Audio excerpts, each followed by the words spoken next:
Out here, if you did not pay your admission, this gentleman back here in the uniform will take it. That's you, Chief. No, okay. Our first item up is our Pledge of Allegiance. Please stand with me, and then Councilmember Boyette has our invocation. I pledge allegiance to the flag of the United States of America and to the republic for which it stands, one nation, under God, indivisible, with liberty and justice for all. As Memorial Day was yesterday, I want to read the following. We are blessed to have a nation of brave men and women who have sacrificed greatly for our country. Our great nation celebrates and commemorates the memory of Memorial Day in honor of their courage and service. For Memorial Day, we encourage and strengthen those who have lost loved ones, inspired those who are serving in the military, and pay respect to those who have given their all for our freedom. We remember the ultimate sacrifice today and honor the families with appreciation and thanks. We give thanks for the freedom we have and for the price that was paid by many so that we can live free. We must always remember their ultimate cost and sacrifice for our freedom. Thank you. Thank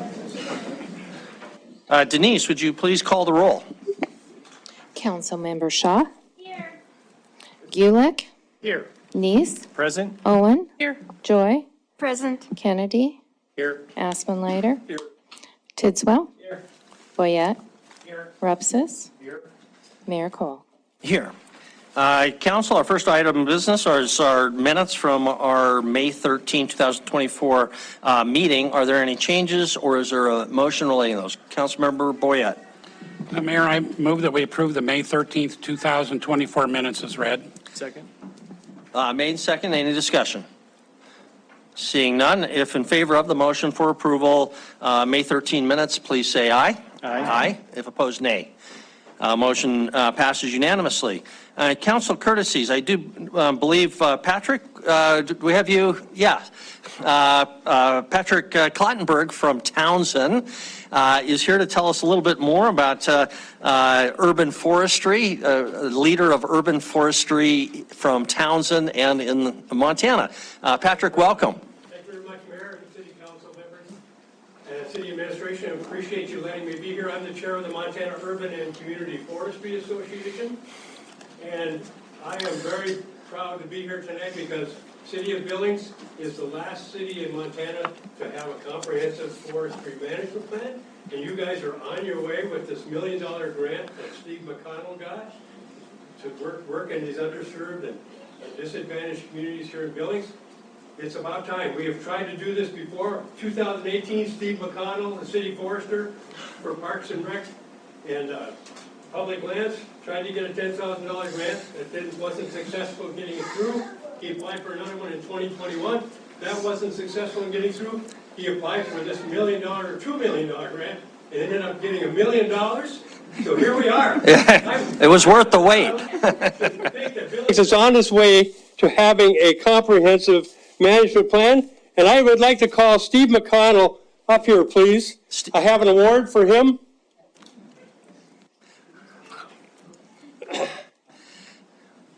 And I think this is a surprise to Steve. This is a surprise to Steve. The Montana Urban and Community Forestry Association would like to present to Steve McConnell the 2023 Outstanding Urban Forester Award for Montana.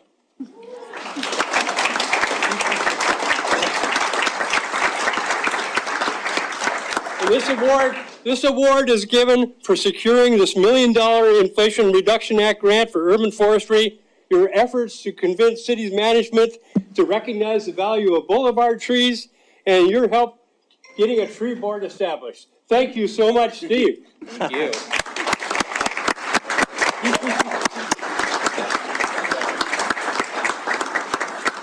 And of course, this is not possible without other people jumping in and helping. You guys have a tremendous community here. I have met today with several different groups. Yellowstone Valley Citizens Council was very responsible for helping Steve get this grant, pushing it through city administration. Could I have Chris up here from Yellowstone Valley Citizens Council, please? And this is a surprise to her too, Mayor.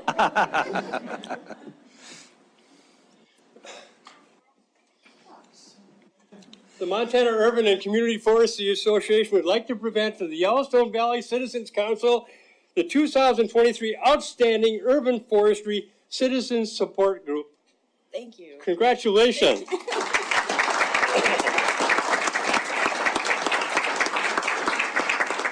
And this again for supporting Billings' application for the $1 million grant, your efforts to convince city's management to recognize the value of boulevard trees, and your help in getting a tree board established. Thank you so much, Chris. Thank you. Thank you very much, Mayor. Thank City you, Council. Patrick. Thank you, Chris. Thank you, Steve. Thank you, Patrick, and the Montana Urban Community Forestry Association for all you do to promote urban forestry in Montana. Thank you very much. Much appreciated. Council, any other courtesies? Nobody can top that? Come on. No? Okay. Okay. All right. All right, then, proclamations. We do have a proclamation this evening, and it is in recognition of the Montana Sclerodoma Awareness Month. Whereas, addressing the complex health needs of people with sclerodoma is important to the city of Billings, and whereas comprehensive and coordinated health services for people with sclerodoma are critically important to achieving positive patient outcomes. And whereas it's appropriate to recognize June as Sclerodoma Awareness Month, and whereas through public awareness, the city of Billings seeks to focus on the needs of people with sclerodoma and continuing improvement of services to those people and their families. And whereas Billings residents are encouraged to wear teal in June in support of sclerodoma awareness and to participate in sclerodoma awareness-related events during the month of June. And whereas the Montana chapter, through its collaboration with the National Sclerodoma Foundation and other organizational partners, seeks to raise awareness in our communities through support, education, and research toward finding a cure for sclerodoma. Now, therefore, William Cole, Mayor of Billings, do hereby proclaim the month of June 2024 to be Montana Sclerodoma Awareness Month. And in recognition, we do have a representative from the local Sclerodoma Association who will tell us a little bit more and who drove the recognition of this proclamation. Hello, Mayor Cole. Hello, City Council. My name is Travis Brewer, and on behalf of the National Scleroderma Foundation and specifically the Rocky Mountain chapter, thank you for declaring June as Scleroderma Awareness Month. Scleroderma is a very rare autoimmune disease affecting about 300,000 individuals nationwide. The Greek word sclero means hard. And derma means skin. So the literal definition of the disease is a thickening or hardening of the skin, which includes soft tissue like our heart and our lungs. Because the disease is relatively unique and extremely difficult to diagnose, there's a great need for awareness in our communities. The National Scleroderma Foundation the mission focuses on support, awareness, and research. My daughter Raylyn and I both have the privilege of serving on the chapter advisory committee, and I'm humbled to serve as the current chairman of that committee. And we specifically help those that are affected in the state of Montana, and more specifically in the Billings area. By proclaiming June Scleroderma Awareness Month here in Billings, it helps support our effort to spread the word and bring scleroderma to the forefront of medical conversations. I'd like to thank all of those that came in support here in the audience and showed their support by wearing teal, which is the color of scleroderma awareness. And thank you again so much, Mayor and City Council. Appreciate your support of this great cause. Thank you. Thank you, Travis. Did I keep pronouncing it sclerodoma? I hope Yes. yeah, you did. Scleroderma. Okay. Well, as if you need evidence of ignorance, I guess you got it right there the hard way. So, but thank you for your efforts. Awareness to one, at least. Tonight, Yeah, so. Absolutely.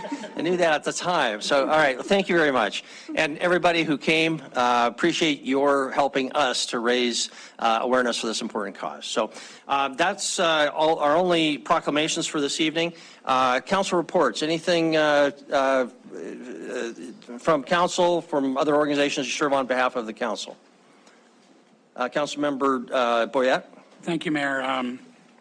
Councilmember Owen and I are on the board for the Youth Service Center, and I wanted to say that our past director retired after 28 years, and we hired a new director, Sam Bofto, who used to be the undersheriff of Yellowstone County, and we're giving good kudos, and we're giving him all our support, and hopefully the Youth Service Center, and that's the detention facility for kids between 12 and 18 years old, and it's full. So we want to give him kudos and hope he does a good job. Very good, and thank you for serving on that group. Any other council reports? Don't see any, so Chris, anything from our city administrator? I'll be brief. We did receive several ex parte communications, so that's communication that came in after 3 o'clock. They are in the back of the room in the notebook, but for all intents and purposes, they're on the items on the agenda today. So other than that, I don't have anything until we get to introducing our guest special presentation tonight. So I'll leave it at that, Mayor. Okay, thank you, Chris. We'll move on then to public comment on non-public hearing items. So this is an opportunity to comment on something where there will not be a public hearing later in our meeting. So tonight, that's items 1, 5, and 6. There's a copy of our agenda back on that cart there. So item 1 is our consent agenda with all those long subparts. Item 5 is the maintenance of downtown streets and two-way conversion. And item 6 is the proposed memorandum of understanding with the county on the short-term holding facility. So if you'd like to comment on any of those 3 items, please come forward. And we'll just ask that you tell us your name and keep your comments to 3 minutes, please. Go ahead. And go ahead and make a little line back there. That way we know if there's others waiting. My name is Christy Drake. I live at 2950 Walden Place, and I'm here to talk about the two-way street conversion. And I just want to ask you to support protected bike lanes on that. I understand that there was some concern about the need to hire more police, and I hope that it's not an either or, but it's an and. I think, and clearly, more people on the streets equal more protection and more public safety. I was having a cup of coffee with an elected official not too long ago, and that person complimented us on the Skyline Trail and how that really cleaned up that area and how proud we are. It shows pride in our community. It's cleaned up the haphazard parking and the junk that was up there and some of the nefarious activity that might have been going on. Well, certainly that hasn't done all of it, that it really has had an effect. And I said, please apply that same philosophy to the streets downtown, because when you have people coming into downtown and you're inviting them and you've got more activity, you've got these protected bike lanes that invite people to come in, then you've just got a natural, it complements the other, sure, let's have more police, but let's not have police on every street corner making it look pretty uninviting. So that is what I came here to do. And then on a whole different note, I've got a super exciting thing to share with you. So I was just talking with Xiao Yi this morning or this afternoon, and we were talking about the inner belt loop ribbon cutting. And so we're going to have a trail ride, an inaugural trail ride on the same day. So what I've talked with the Spoke Shop, and they're going to have e-bikes on Highway 3 and Skyway Drive at about 2:40. And so when all of you dignitaries are down there listening to all the talking, we're going to be up there having a party, waiting for you all to come up with the procession. And then when you're up there, finally, then you get to ride an e-bike down the hill for the first time. Nobody else has been on the trail, supposedly. And then you've got e-bikes to get back up. So anyway, if you're interested in riding, You can actually bring your bike, and we can certainly house it for you up there at the intersection, and then we'll drive or ride down and then back up. So, thank you. Great. Thank you. Katie. Hi, my name is Katie Harrison. Do you need the address? Did you say? Up to you. Oh, okay, then no. I am just speaking in favor of the two-way conversion. My first business that I started here in Billings was within my first year of living in Billings, and it was on Montana Avenue. So it was before I really knew much about Billings as a city or the intricacies of the different streets and even the different neighborhoods. I was still calling it the West Side and not the West End, for example, and I didn't even know what the Heights was, you know? So anyways, I was a newcomer in town, but I had a new business on Montana Avenue, and people were very excited about that business because it was focusing on sustainable products. But I got a lot of feedback from people that they would go visit my business, except that the one-way streets in particular gave people a lot of deterrent to even go downtown, period. Another thing, and I own a different business now downtown in a different spot, and I'm hearing the same feedback from customers or potential customers. Oh, wow, your cafe looks so cute. I hate going downtown. And usually the reason they give is the one-way streets. My whole entire life, I've found one-way streets just personally very confusing. I'm like dyslexic, and maybe that's the reason, but I really have a trouble with when I'm going, especially from a two-way street into a one-way street, or a one-way street into a two-way street. It doesn't really make a whole lot of sense. So for an economic perspective, I would really love for the city to just make everything more consistent, and I think that would be two-way streets, and it would also, in my mind at least, prevent streets such as, I think it's 4th Avenue North and Montana, feeling more like a highway than a city street.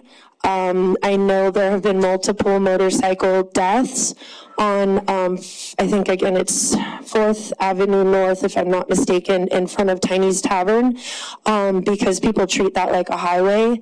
And I've heard stories about Montana Avenue as well, and you just see the cars driving down the street. So I think if we had the two-way streets, people would maybe be a little more respectful, and it would be less confusing and better for downtown businesses. Thank you. Thank you. Hello, the short one.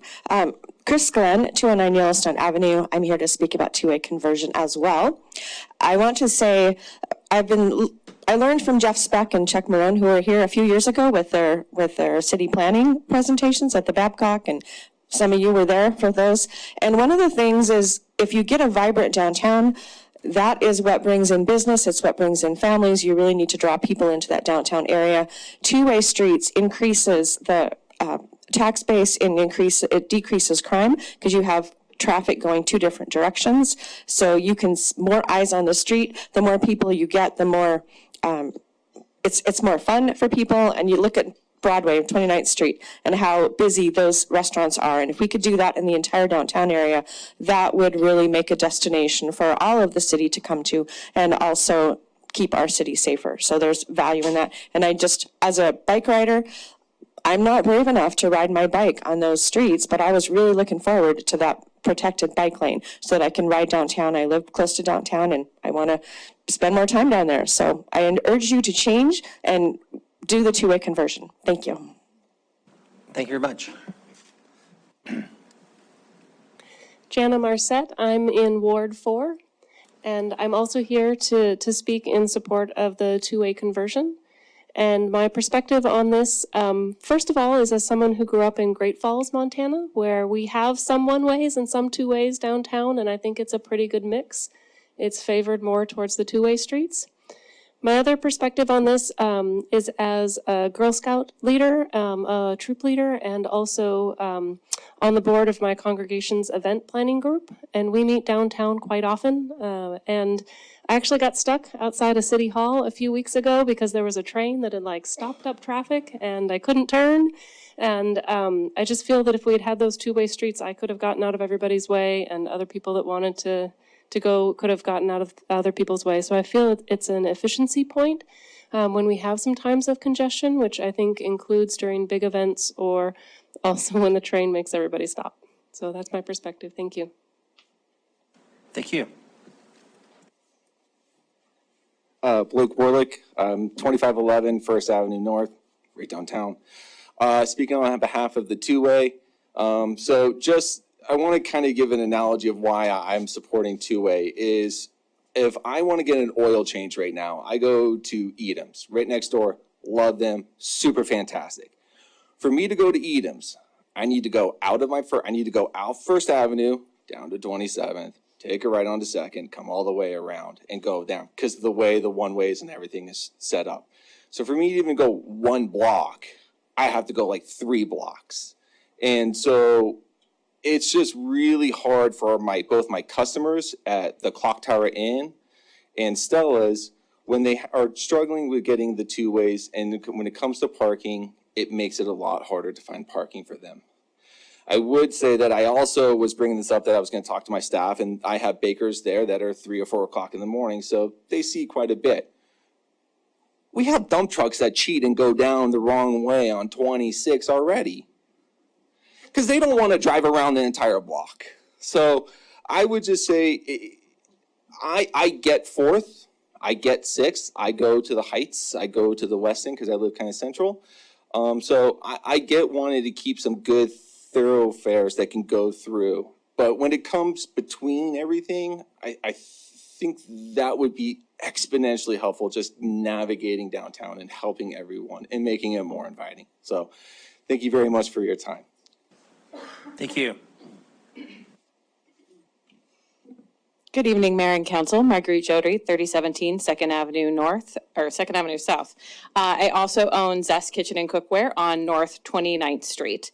If you don't know, we opened in 2020, and we were well aware at the time that the plan was to convert the majority of downtown streets to two-way. Our street was converted in 2021. Yeah, 2021. And it was a bit hectic, but we've definitely seen an improvement in visibility. Right now, I feel a little bit like there's almost like a bait and switch going on because when we opened our business, we knew we wanted to be downtown. And part of that was that downtown is really developing into a destination. Part of the reason it's developing into a destination is because we are making changes like this to our downtown. Policy decisions were made, like 20, 30 years ago, where we wanted to move people through downtown as quickly as possible. That reflected the sentiments of the community at the time. That does not reflect the way that Billings feels about their downtown community now. Downtown is a destination. We want to be a destination. We can't really do that if the goal is to move people as quickly through downtown as possible. Also, it's just really confusing. I was discussing this issue with my manager this morning, and a customer overheard us and said, I hate this. I hate that there is a mixture of one ways and two ways, and I do not come downtown as often because of it, and I would shop here more if there were more two ways, because I get confused. I feel like I don't know where and when I can turn. So I'm urging you to please make this easier for our customers and for our community members that want to visit downtown more often. And for those of us in the business community, want to see our downtown to continue to develop into a destination. Thank you. Thank you. Mayor, Council, Amanda Jungles, 533 Highland Park Drive. I work on 23rd between Montana and First and have to cross either one every day by foot to park for work, and it's really difficult. They see the 35-mile-an-hour sign and they go 40 and the 25. And it's just for safety, honestly, every day. And a lot of our staff at my office do the same thing. So thank you. Thank you. Good evening, Mayor Cole, council members. Here also speaking in favor of agenda item 5 for the continuation of the downtown two-way street conversion. As a downtown business owner at 13 North 23rd Street, have a number of employees that bike, walk, and even drive to and from the office during the days, as well as circulate around the downtown area for lunch, even after hours for dinner and entertainment. Their safety is a priority of mine, and I believe we've already heard the positive impacts from others about the conversion, and I feel that our current status is causing that confusion that we've heard already as well. And it was never meant to be an end result, and hope we continue this effort to complete the upgrade of our downtown. Thank you for your time. Thank you. Hey, Brad, I don't think you gave your name. Brad Sperry. Okay, thank you. Thank you. Thanks, Mayor. Thank you. Hi, Stephanie Donovan. I am representing the BPAC Bicycle and Pedestrian Advisory Committee this evening. On behalf of the BPAC, we want to just echo a lot of things that have already been said in support of the two-way conversion, but I'd like to focus on the bike facilities that are included in that project. It's not just about the two-way conversion. In addition of a cycle track, buffered bike lanes, those are really critical facilities that are part of this project. We're asking you that you consider making this a priority. Those bike facilities are going to create a safer streetscape. It's going to benefit people, not just businesses and people living downtown, but people coming into downtown. We have community events there. We have people considering if they want to live here. People look at those things. Everyone from all over Billings comes to downtown for those events. And we understand that, revitalizing downtown is multifaceted, and, this to us is an important piece of the pie. I guess I wanted to highlight a few other pieces. Adding those bike facilities really support SEPTED principles. You're going to be activating that streetscape, bringing additional pedestrians and bicyclists, people that can feel safe in those facilities, and bring more eyes on the street. Natural surveillance is a principle of SEPTED. If you're, generating more economic development, bringing in more businesses, and they're, kind of caretakers of the streetscape, putting out their tables and chairs and signs, there's that ownership, there's territorial reinforcement, and then there's that sense of civic pride and community through the upkeep and the maintenance of this project. So, right now, it's not legal for people to ride on the sidewalks, but people don't feel safe to bike in the streets downtown currently. And with the cycle track coming in, north, south, and east, west, that's going to be a critical artery for bicyclists. I myself bike downtown for work and for leisure, so that's personally important. And we also get police reports of crashes at the BPAC and review them. And so we really hear the boots on the ground comments from people that are struggling with the facilities currently. We also believe this is going to help with the perception of downtown as a vibrant place for pedestrians and bicyclists. So we urge you to proceed with this project. And it's, making this immediate change is going to have an immediate effect. So thank you for your time. Very good. Thank you. Mike. Hello, I'm Mike Scher. Can you hear me? My voice is kind of gone. Okay. You're fine. Yeah, I'm here to speak on the two-way streets, in particular 25th Street and 26th Street. They're the only two from 30th all the way down to somewhere in the low numbers that are not two-way streets. We would like to have those made two-way streets. And I had myself and our pack of engineers do an analysis on doing it. And other than the federal building, which got built on one of them, we thought about tunneling through it, but I don't think that's going to work. The other impediment is the 2 lanes that were taken by the bus depot that do not seem to be used. If we could get one of those back, that would allow 25th Street to be two-way and still leave a little bit of parking. So I'd really encourage that. We have one-way streets on Montana and First Avenue. I'm all in favor of those. The Montana Avenue brings a lot of traffic coming over the viaduct down there and down Montana Avenue, and First Avenue brings a lot of traffic the other way. So we're getting service just fine. So again, I'd like to really promote doing this, and I even would recommend that we can even do the striping for you on those two streets. Thank you. Okay. Very good. Thank you. Chris, would you mind helping me out passing these out? Thank you. Good evening, Mayor, members of council. Dan Brooks with the Billings Chamber at 815 South 27th Street. I wanted to come before you this evening in support of two agenda items, number 5 on the two-ways and number 6, the MOU for the 72-hour arraignment hold.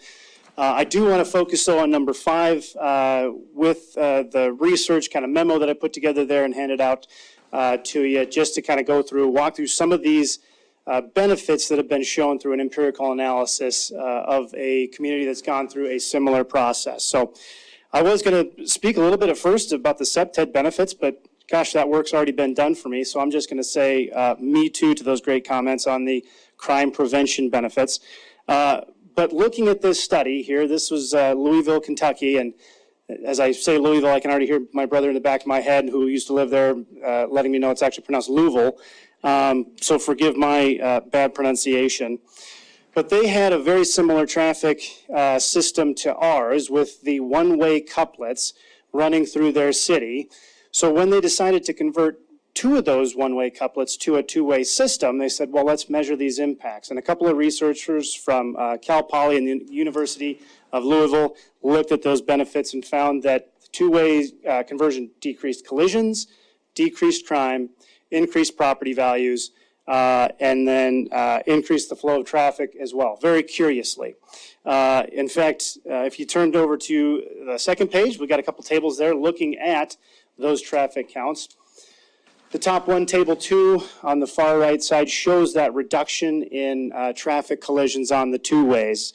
The first street that was reconverted had a traffic reduction of 35%. The other one, a traffic collision reduction of about 60%.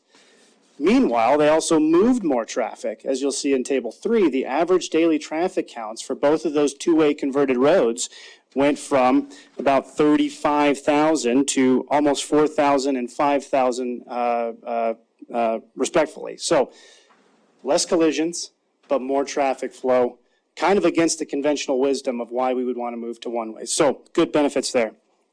Also on the property values, when they measured the change in property values of those recently converted two-way properties, they found that they increased by 38.9% and 2.78% respectively.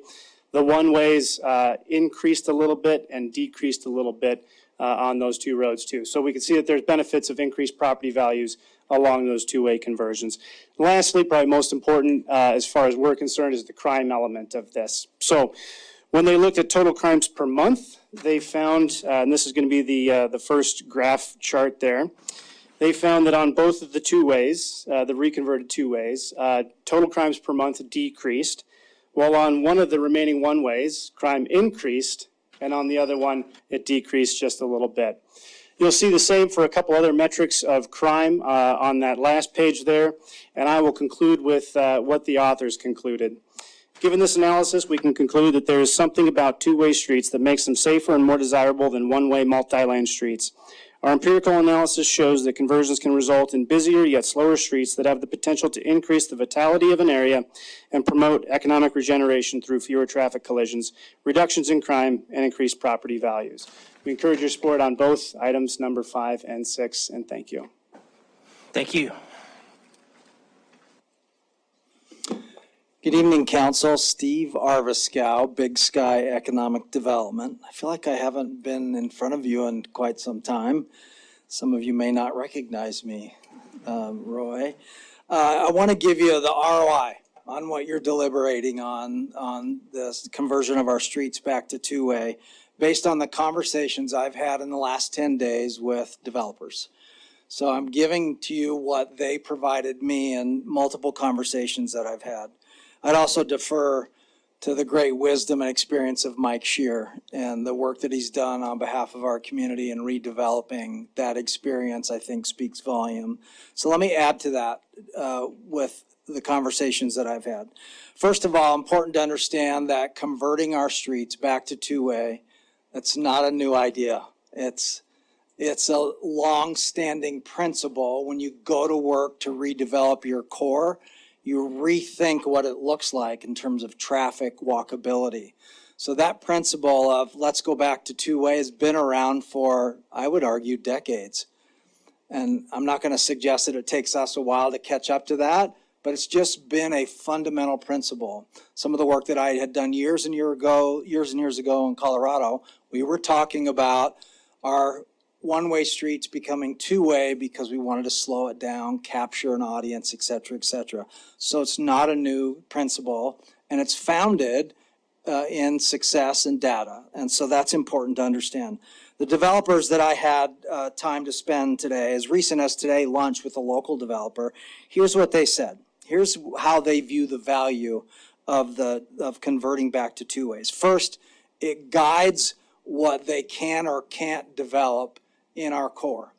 They want to develop what's going to be successful, and they'll look at our existing infrastructure and go, what's doable there, given the infrastructure that's in place. More apt to develop a mixed-use configuration if they have two-way streets, because two-way streets draw pedestrians. So it's absolutely going to be a guide on what's possible in terms of development in our downtown. That's the first principle they look at. It adds value to walkability. It adds value to pedestrian safety from their perspective. It adds success to the retail components of the development that can take place in our downtown. They cautioned me to say, Steve, this is not the thing. It's not the one thing. If you do this, everything's going to happen. But they view it as an important part of our downtown infrastructure that supports the attraction of new private investment. There are other things we need to look at too, but this is one of those important tools for their consideration as they look to invest in your community. I know you've been at this since last week, and you've probably had a lot of conversations. I just want to thank you. I want to thank you for being deliberate, thinking about it, talking, listening to what everybody has to say, because that shows you want to take a comprehensive, thoughtful approach to how you build a quality community. It also says to us that there's more to what that looks like than the two-way street. It involves other things. It involves safety. It involves other infrastructure. And so your leadership in that way is very important. I appreciate from the work that we do that you're looking at this comprehensively. Safety is important. So is building a quality community, and that takes some additional infrastructure investment. This is one example of an important comprehensive approach to building the kind of community that we want. So thank you for your deliberation and your thoughtfulness. Thank you, Steve. Hi, Council and Mayor. Ali Pastora, 1035 Avenue F. It's hard to top that guy, but I'd like to talk about the two-way street conversion that it's already been done in Boise, Idaho, Iowa City, Kalispell, Omaha, Nebraska, Tulsa, Oklahoma. And in Louisville, he was talking about just the property value on the streets, but citywide, 21% increase in citywide housing values. And I just want to express the culture of cars in our climate that we're converting back to, or we're going into bikes. They're going to be becoming more affordable. They're going to be kind of our mode of transportation for the future, as cars may not be. And so we got to really consider creating that infrastructure first. And I just want to plug all these things people are talking about. It's all in the book from Jeff Speck, who came and spoke to us. The downtown businesses wanted him to come speak about the walkability downtown and see what we could do. All those data points, all the principles are in this book, so it's worth your time. Thank you. Hello, my name is Ann Hollub. I live at 2924 Ronan Drive in Ward 1. I'm very pleased to be here as the inaugural writer in residence at the Yellowstone Art Museum. After I started my term in February, which will last the whole year, the second thing I was anticipating was the conversion of North 26th Street into a two-way street. Now, this street runs behind the between the main museum and where my little space is carved out in the visible vault.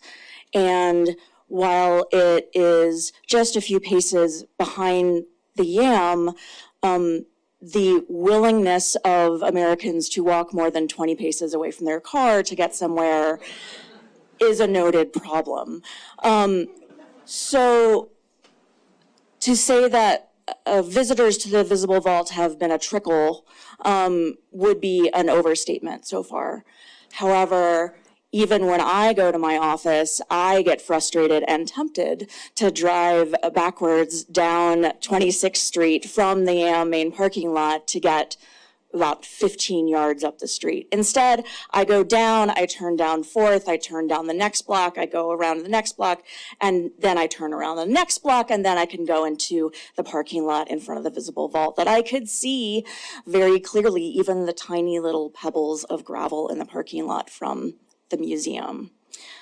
What a two-way conversion will do, and the moment it was going to open the floodgates will do, is to provide a vibrancy in this growing downtown arts corridor that is stemming away from downtown. It goes to the YAM, it goes to the vault where the artists in residence are, it goes to Electric Storm Gallery, and now down to Toucan. And it will continue if we can keep pushing life into it. When my mother-in-law visited me at the vault, the thing she said was, "I hope you'll have some pepper spray when you go to your car at night." Because that block is quiet, it is just a throughway, it just has people ambling from point A to point B, not to go and spend time and be present. And while you might not think that art is a reason to linger, it's actually the reason to be present. And that's what I am there to help people recognize. I sat on the sidewalk with two other writers today for an hour for our planned Tuesday ride-along, which I host as the writer in residence, and we sat and we looked at two of the many outdoor sculptures. We've been going to this museum for years. I've lived in Billings almost a decade. I'd never sat in front of that sculpture. And being present and having that time with art is what I'm focusing on this year at the AM, and what will help people, despite their willingness to get back in their cars, it will help them to spend that time in that corridor by being able to easily transfer to point A to point B, and then to point C, and then to point D, and so on. So I humbly encourage you to adopt the two-way transition you already have planned. Thank you very much. Thank you. Good evening. Jessica Ruley from the Yellowstone Art Museum at 401 North 27th Street. And I'm also here in support of the two-way conversion.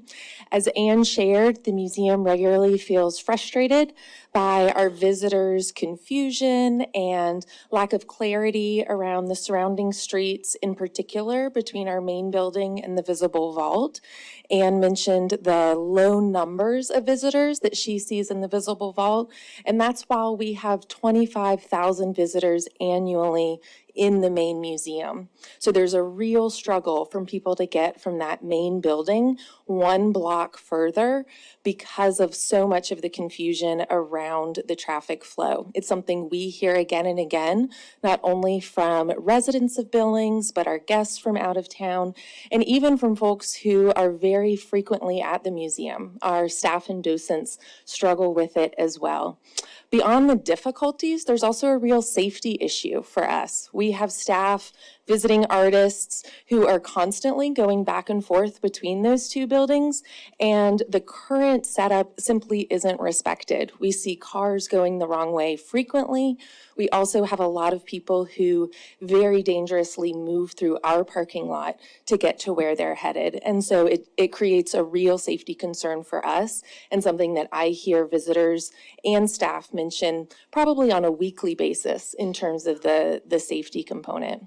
The last piece I wanted to share is simply that my staff, along with our board members and our donors, are currently in the process of really imagining what's possible on our property, how we can unify that main building with the building behind us, the visible vault, and think creatively about creating a really welcoming, inviting green space right as people enter downtown on 27th.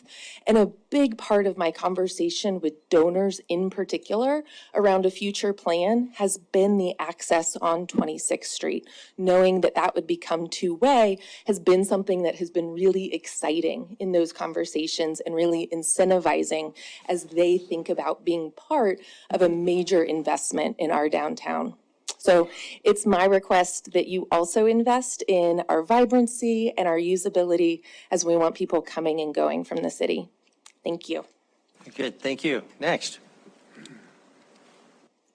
City Council, my name is Virginia Duke. I live at 239 Avenue F, and I'm speaking in support of the proposed two-way street conversion. I love biking from my home to downtown, and I got really excited when I learned that my route was about to become a whole lot safer based on these proposed bike routes, the proposed cycle track. I have been had a car on riding very unsafely close to my bumper because they were mad at me for taking the main Sharrow lane as I'm supposed to do as a bicyclist, and as felt very unsafe. And so I'm very excited about this proposed cycle track that would make my route safer. I also personally love the back-end parking. I actually deliberately seek them out when I park downtown. I feel so much safer pulling forward into traffic after parked, especially in my little Toyota Corolla that has no backup camera. In fact, at grocery stores, I deliberately try to find the spot where I can pull through so that when I leave, I'm pulling forward out because I know it's so much safer. And so I was kind of tickled that this is a part of the plan. Finally, because this is a really interesting topic to me, I went through all the city council emails for the last few weeks to see if anyone else is also interested in this topic and to see what they've had to say. And it is not lost on me just how many local business owners in downtown Billings also want this to happen. And it's clear that they know firsthand how much more desirable it is to be on a two-way street versus on a one-way street. And you can read that in their comments and who feels lucky to be on one of those streets versus those who are frustrated that they are not on a one-way street. So I asked council to listen to the experts, listen to our small business owners, and take all of the really hard work you've already put into this project and see it through to the finish line and give us a downtown that we can feel safe in, both as a bicyclist, as a driver, and as a pedestrian trying to, frequent these businesses that we love. Thank you. Thank you. Good evening, Council. My name is John Halverson. I'm a planner. I'm working on your West Billings neighborhood plan. And that's a transportation plan and a land use plan. And so we've been working on ways to kind of talk about the link between transportation and land use. And I think that's part of what we're discussing tonight, right, is what are these public rights of way for? Because a street, right, is for access to productive places that are right fronting that street. And a road is a place that provides mobility to far-flung productive places. And that the value in that road is by connecting these two separate places. So, the downtown is a cluster of destinations, a cluster of productive places. And that's kind of the whole premise of the downtown, is that really close in together, we have a lot of productive places and we can serve them very easily. And so the discussion tonight about are these streets for mobility, moving quickly, or are they for access, I think is an important conversation for us to have. And I think it's coming up in that master plan, transportation plan. But, when you try to make streets that are both high mobility and high local access, You get things like Broadwater and Grand Avenue where people are trying to go fast and also trying to turn. You have a lot of accelerating and decelerating, and it's a highly complex environment where accidents happen, and there's actually a nuisance effect. You can think about whether or not you'd like to have a house that fronts Broadwater or is a couple of streets off of Broadwater. And in our downtown, right, Montana Avenue, First Avenue, 4th, 6th are MDT-controlled rights-of-way. I'm not worried that MDT is ever going to not value mobility on those streets. And we have now the inner belt loop. So access between the West End and the Heights, those roads through there provide that mobility. And then I'll say just on SEPTED, if we need to hire more police, let's do that, but let's hire them into an environment that's supportive of their efforts, right? Through having streets that are in line with SEPTED. And then something that I think has been absent from the conversation on the bike lanes so far is that when we were working on the Safe Routes to School plan, we also recommended some protected bike lanes. And people were saying, oh, these are the first in town. And we actually have protected bicycle facilities on the West End and in the Heights in our multi-use paths, right? Those are protected. They're off the road, of course, but those are protected bicycle facilities, and those are well used and well loved. And in our downtown here, right, this plan would contain a mixed use or a protected bike lane, I believe, on 31st. And I think it's, we have tons of kids up in North Park that are going to Riverside, and the school district 2 has worked on maps that included some areas of district or Ward 4. So there's a very good chance that over time, more children are going to be going across through our downtown down to Riverside. So we've decided that our children out on the West End deserve those protected facilities. I think our children down here deserve equal protection. Thank you. Thank you. Final comment. Good evening, Mayor and Council. Randy Hafer, 702 North 23rd. And since I'm apparently coming along behind the parade sweeping up, I decided just right now that I'm going to change what I'm going to talk about. It's still about two-way streets, but you've heard all the facts and all the good reasons why we should do that, which I completely 100% subscribe to. But a little personal anecdote here. I grew up in Billings, and all the way through high school, we had a thriving, vibrant downtown with two-way streets. And one of the great things that we could actually do in those days up through my senior year was burn the point in two directions. That's what was cool about it, because you could see everybody, and then if you didn't like that direction, you could get in the other lane and go the other way. And then I went away to college, and when I came back, everything had been converted to one way. And I didn't have the life experience or the professional experience that I have now, but what I recognized right away was that downtown just felt hollowed out. Rimrock Mall opened in 1975. A bunch of downtown stores moved out, and it just felt different. It didn't have the same vibrancy. You couldn't do Burn the Point anymore. Anyway, it just wasn't a good thing. Since I moved back in 1992, I've spent the last 32 years both being invested in and investing in downtown. And it's one of the reasons I got the one-way streets is one of the reasons that I got involved with the framework planning effort starting in about 1995, because I was really hoping that we could convince everybody to change the one-ways to two-ways. And that was one of the key goals that came out of that framework plan, which was renewed in the 2018 strategic plan for downtown. It's been on downtown's list for 50 years. It was a terrible idea to go to one-way in the first place. It's a terrible idea to have one-way streets now. And as the last speaker, or one of the speakers previous to me, was talking about how difficult it is to get anywhere. I walk in downtown most of the time, so when I have to drive downtown, it's constantly frustrating when I realize I can't turn down that. I gotta go one more block, turn, go around the corner, go around the corner. It's pointless. And the thing is, I specifically remember when that happened, how people would talk about not wanting to go downtown anymore because it was confusing.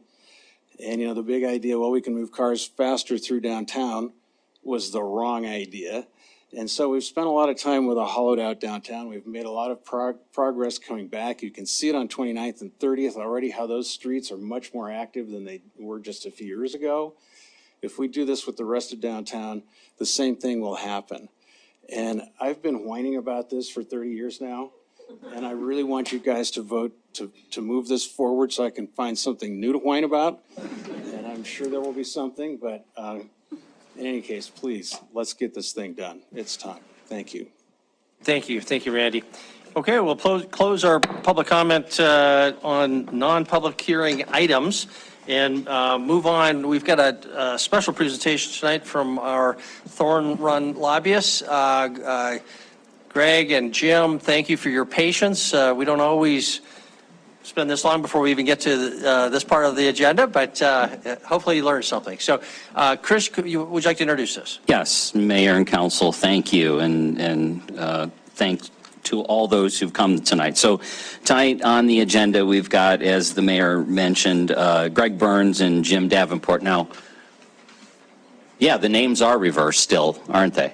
So something's gone on interesting tonight. So what is labeled as Jim is Greg, and what's labeled as Greg is Jim.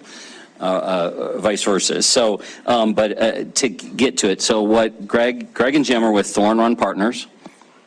They are federal lobbyists, advocates in Washington, D.C. I just want to touch really briefly on 4 points and then turn it over to them. We're in, I believe, our second-year contract. Time flies. It could be third, but I think it's a second-year contract with Thorn Run. They keep us, as a staff, informed on what's going on in D.C. They connect us regularly, both sometimes by their initiation, sometimes by ours, because every other month the director team meets with these guys to find out what grant opportunities or federal things are going on that we should be thinking about. Sometimes that means they put us on Zoom calls just recently with the criminal justice system and the grant opportunities there. So that's one of those areas, or the second area. So A, keeping us informed. Secondly, we do those pre-grant, and then they'll review our grants for us before we submit them. We do a post-grant eval. When we don't succeed, most federal agencies are willing to sit down with you afterwards. They coordinate that for us and talk about what was it about your grant application that could have been stronger. We do that. And then the last thing I'm going to touch on before I turn it over to them is they also do policy advocacy with us and on our behalf. So a couple of very recent examples are with the FAA. Both in we were at risk of losing the essential air service here across the country, and certainly that's essential in Billings. We also, the TSA or FAA, I don't know which one of the two, but wanted to put some very costly requirements on each local airport to run all employees through TSA type screening, daily. So they're advocating on our behalf, and we succeeded on both those cases. They were a part of that. And lastly, I'll mention something that we're still in the middle of the fight on. It's been going on for a decade, and I hope it ends sometime soon, but it's the EPA, or in our case, actually more localized DEQ nutrient standards that could cost this community somewhere between $80 and $100 million. It's the same conversation Bozeman, Kalispell, other cities are having, not unique to Billings. But so those are some high points, and I apologize. I don't know, Greg, which one of you are going to kind of kick things off, but I'll turn it over to you and we'll go from there. Actually, I'm going to start, if I may, Chris. Thanks for the introduction, and you were doing a good job, so I was almost going to turn the PowerPoint over to you because you've hit a few of our high notes already, I think, but we'll still cover those. And I see you switched our names. I was kind of hoping you were going to keep our names switched and we could just pretend we're the other person, because we do so many presentations together that sometimes we might confuse ourselves. Anyway, I'm Jim Davenport, and I'm joined by my colleague Greg Burns. We're with Thorn Run, as Chris pointed out. Welcome. Thanks for having us. Nice to see the City Council and the Mayor, and want to talk a little bit about the work we're doing for the city right now. I'm going to share my screen, if I may. I want to make sure you can all see the slide deck, I hope. We can. Now, we're also seeing the small ones down the side, but and your whole screen. Yeah, we're actually seeing your whole screen, Jim, so it looks like you got a picture of Italy or something going on. I do. Sorry about that. Let me try that again. Or just make it bigger, you just gotta fill the screen. Yeah, I'll do that. That's a good idea. There we go. Let me start the slideshow. I'll do that too, if I can.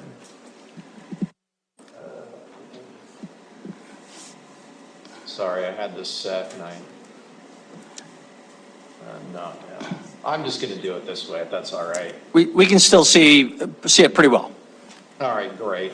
Well, when you hired us, we always present ourselves as a firm that not only works with the congressional delegation in Congress, but as the city manager pointed out, we work heavily with the federal agencies, and that's been very important for the past, decade or so because Congress wasn't doing congressionally directed spending.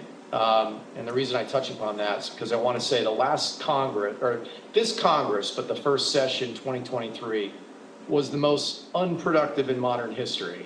It's been written about, they only passed 27 laws. They did not pass the fiscal year 2024 appropriations bills, that's a typo, until March 2024 of this year, which was almost 6 months into the current fiscal year. So if we were just working with Congress, it would really have been an abysmal year, I think, for the city, unfortunately. But your members of Congress do not do congressionally directed spending, so we have really, forced ourselves to pay very particular attention to federal grant opportunities for the city. And as Chris pointed out, that's where most of our work has been for the past 2 years. So the gentleman that spoke earlier this evening before the public comments on the two-way streets spoke a little bit about the urban forestry grant. I'm glad that he brought that up because we did encourage the city to apply for that. And as he mentioned, you all did apply and you worked with your partners at the city level and you got $1 million for that grant. That was a once in a lifetime opportunity that came from the Inflation Reduction Act. I think he mentioned that. And it was a one-time opportunity, so we were very proud, very happy to see that you went after that. You did get it. I know Greg had sent some information about that grant along to the city and some helpful tidbits, and clearly it was a good thing to do. We also worked with the city over the past year to secure funding for the Safe Streets for All grant program. That's also a new program that was started under the bipartisan infrastructure law, which is a 5-year bill, if you recall, which is really going to expire now in about 2 years, the authorization for that bill. The city applied with our help. We did a review of the city's grant application. We also worked with your congressional delegation to secure letters of support.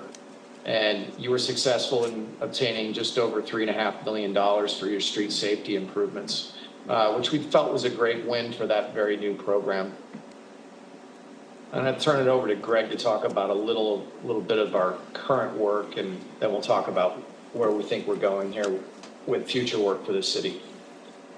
Yeah, thanks for the opportunity to be with you all this evening. I'm Greg Burns, and I think our names are fixed now, so we can't pretend that we're the other person. But, I think Jim and actually Chris have done a good job of trying to talk about the breadth of stuff that we do on behalf of the city. It's not all just about money, but it's also about policy. It's also about trying to engage proactively, and we've tried to help, foster a lot of that, conversation while we've been working together. So certainly a big part of that is the way that we engage with leadership at the city and department heads and whatnot. Chris has referenced our participation in those. I think we join every other month where we have been recently, where we're talking about grants or law that may be considered by Congress or what they're looking to do, ways that they can be helpful to the city. And then of course we're also dealing with regulatory issues that again Chris and Jim have already touched on. We also are working with your congressional delegation on key issues. So for instance, we are trying to get FEMA to release some hazard mitigation grant funding that is set aside for the city. There's 2 projects, I believe, in particular that you'll get funding for. But unfortunately, you just sort of have to work through this process that FEMA has to access those funds. And unfortunately, that process typically takes about a year. So we are trying to work with your delegation to support a much more expeditious review and a faster delivery of those funds. Both Tester's office and Danes' office have been helpful working on that thus far. As Chris mentioned, we also worked a little bit on the FAA reauthorization bill. There was an effort in the House of Representatives to actually eliminate the Essential Air Service program.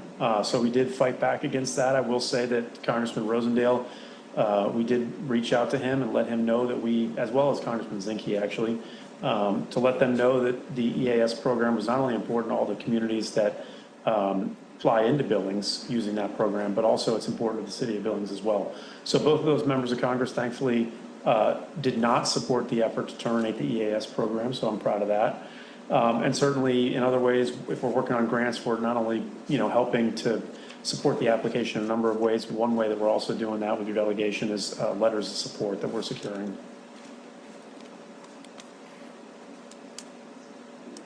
So in terms of other items, so I think Chris also mentioned, Chris really stole our thunder. You basically did our presentation for us.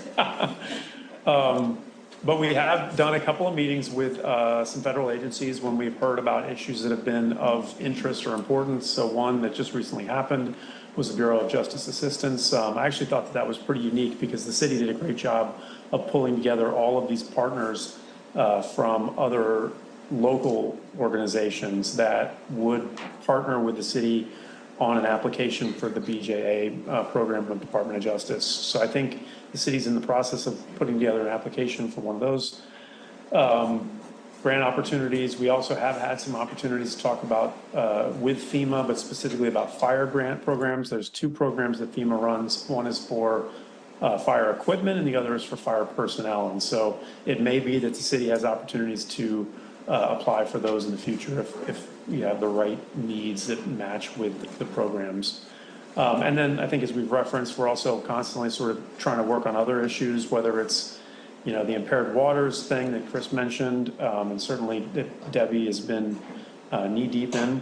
We also today, for instance, just participated with some of the staff members from the city and some other local partners on a conference call with a representative from the EPA related to their community change grant. We've talked pretty extensively about some recycling infrastructure grant that was created by the infrastructure law. So we're constantly trying to, collaborate on all kinds of initiatives and adding our voice to, hopefully amplify yours.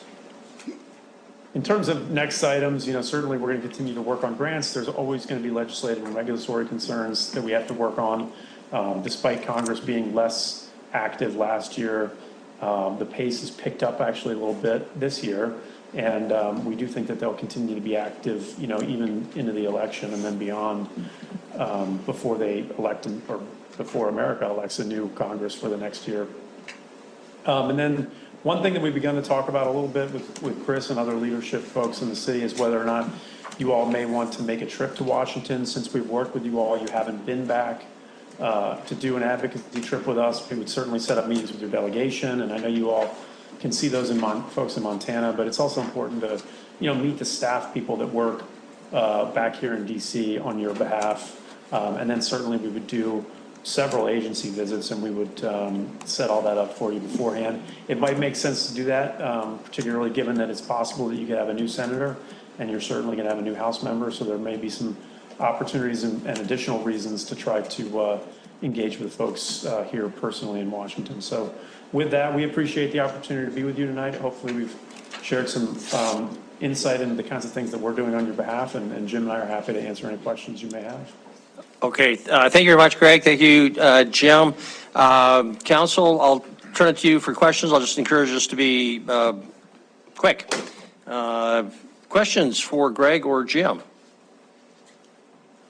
Okay, boy, one time you take my advice here, all right?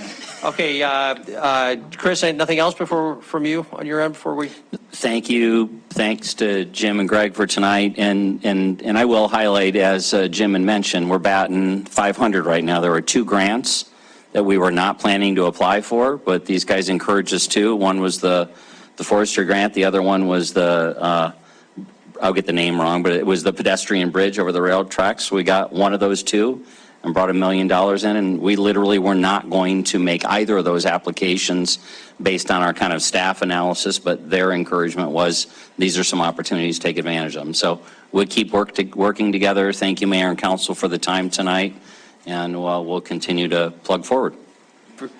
Very good. We do have a question. Councilmember Shaw? Really quick question is, when are you guys going to be back in Billings so that we can actually sit down and meet with you again? I met you last time, but I'm hoping you're coming back in the next year.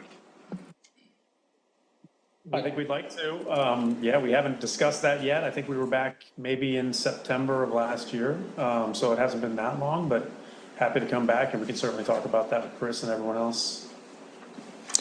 Well, thank you very much. You're welcome anytime. Just let us know, and we'll welcome the opportunity to talk firsthand. Thank you, gentlemen. Appreciate it. We'll move on then to item number 1, our consent agenda. Council, do we have any separations? I do. Councilmember Kennedy. Item N. Or B, N. No, it's N. N. 1N. 1N, resolution authorizing sale of prescribing the form of terms of expanded North 27th refunding bond. I will be recusing myself on item 1H.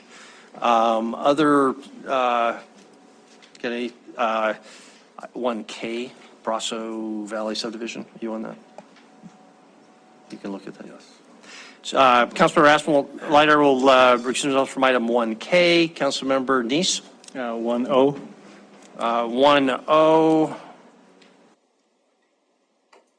1O. Many others? Okay, we'll then address the non-separated items. Councilmember Gulick. I move to approve the items on the consent agenda as submitted with the exception of items H, K, N, and O, all with the number 1 in front of them. Very good, thank you. Is there a second? Councilmember Rupsis. Any discussion on non-separated items? Councilmember Boyette?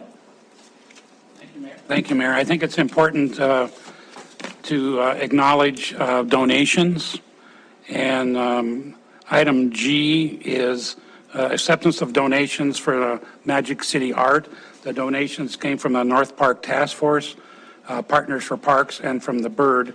All 3 donated money. I think it's important to give recognition for that.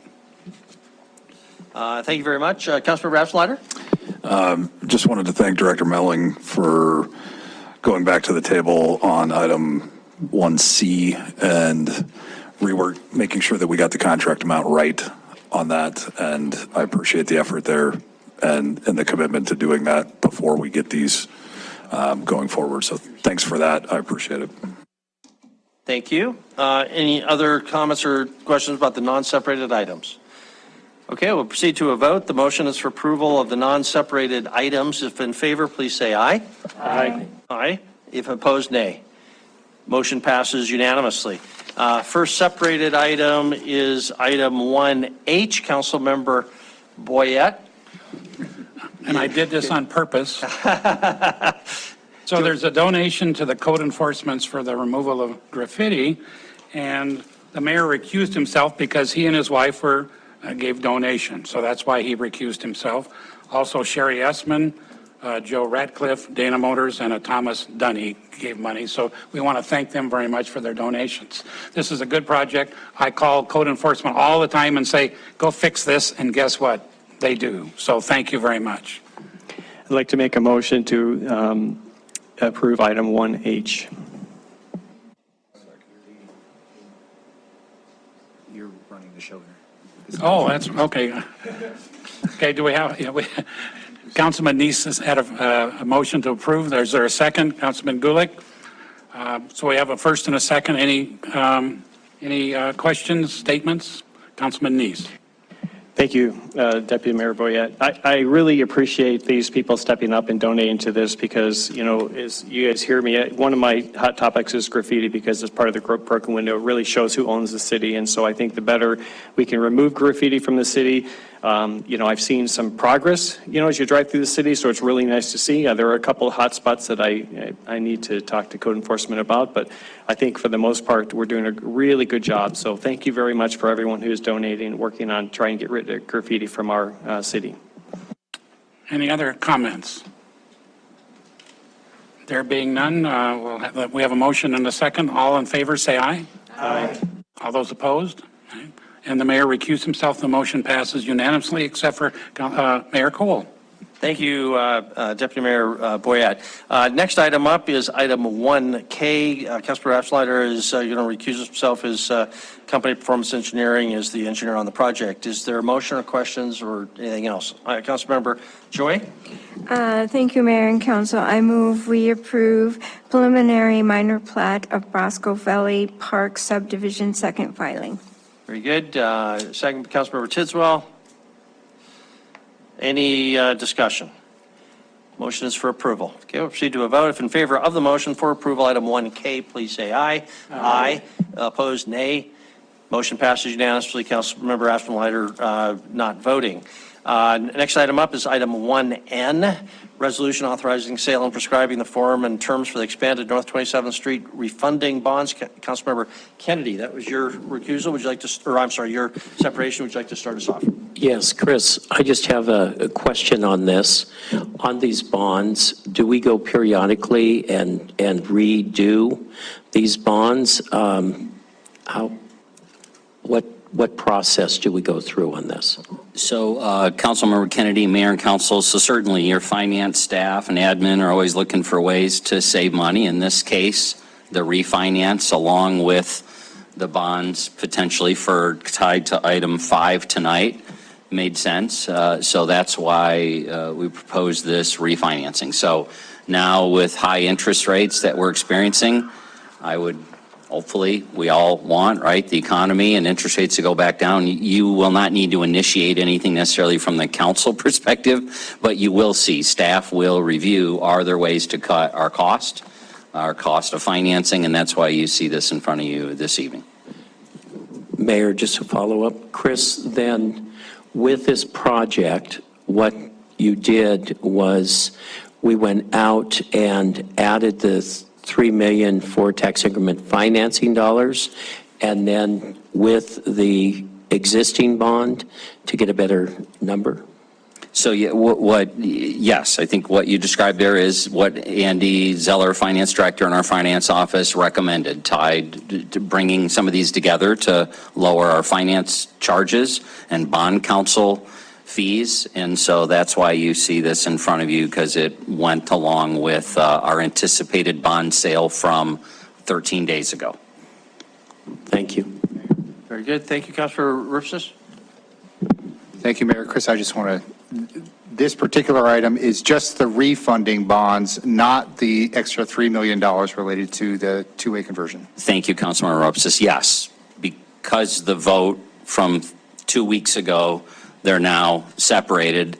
I cannot answer for you. I think possibly with this June 13th date, that if there's a positive vote tonight, maybe those can be lined back up with each other. But this is only for what has been approved to date, which is the refinance. Yeah, and thank you. Specifically, 2013 A bonds, staff report says they estimate about an $80,000 a year savings. So, Councilmember Shaw. Thank you. I'd like to make a motion to approve item 1N. Second. Motion by Councilmember Shaw, second by Councilmember Neese. Any discussion?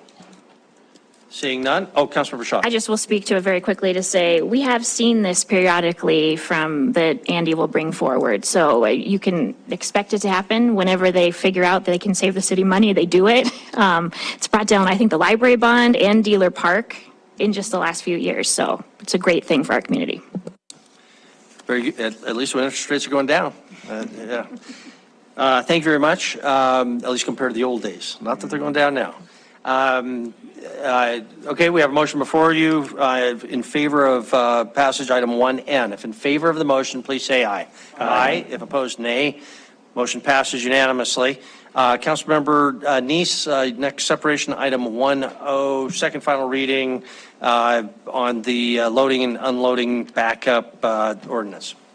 Yes, I voted against this the last time, and I was going to separate and vote against this time. However, I think we have to look at, as representatives, we need to, we control the purse. That's our duty to watch that. And so with this changing of this ordinance, really just changing it from the fees being set here by the city administrator instead of by council, we look at parking fees every single year on a resolution. And so I'm going to make a motion to approve this with the change being to, instead of a fee set by the city administrator, a fee set by city council by resolution. All it's going to do is add into our one line item on the current fee structure we currently see from parking. And that way it's not out of sight, it's not out of mind. We are able to see what our residents are being charged. And that's my motion to approve this with that one change. If there's not a second, I'll allow someone else to approve it as is. Okay, thank you very much. So the motion is for approval of item 1O with the change that the provision that says the city administrator would approve fees, it would be changed to the city council would do that. Is there a second? Second by Councilmember Owen. Discussion, you've spoken to your motion. Anything further? Okay. No further. Thank you. So you've got a motion before you. Councilmember Boyette. So, Chris, do you see any problem in this technically or mechanically? No. I mean, it just is an extra step to bring it here via, I appreciate the resolution language because we don't want to get into changing an ordinance every year. That requires first reading, second reading, 30-day effective date, public hearings. So resolution is certainly a more nimble way to change fees.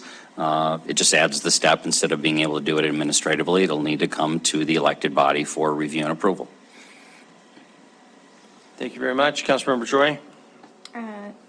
Thank you, Mayor and Council.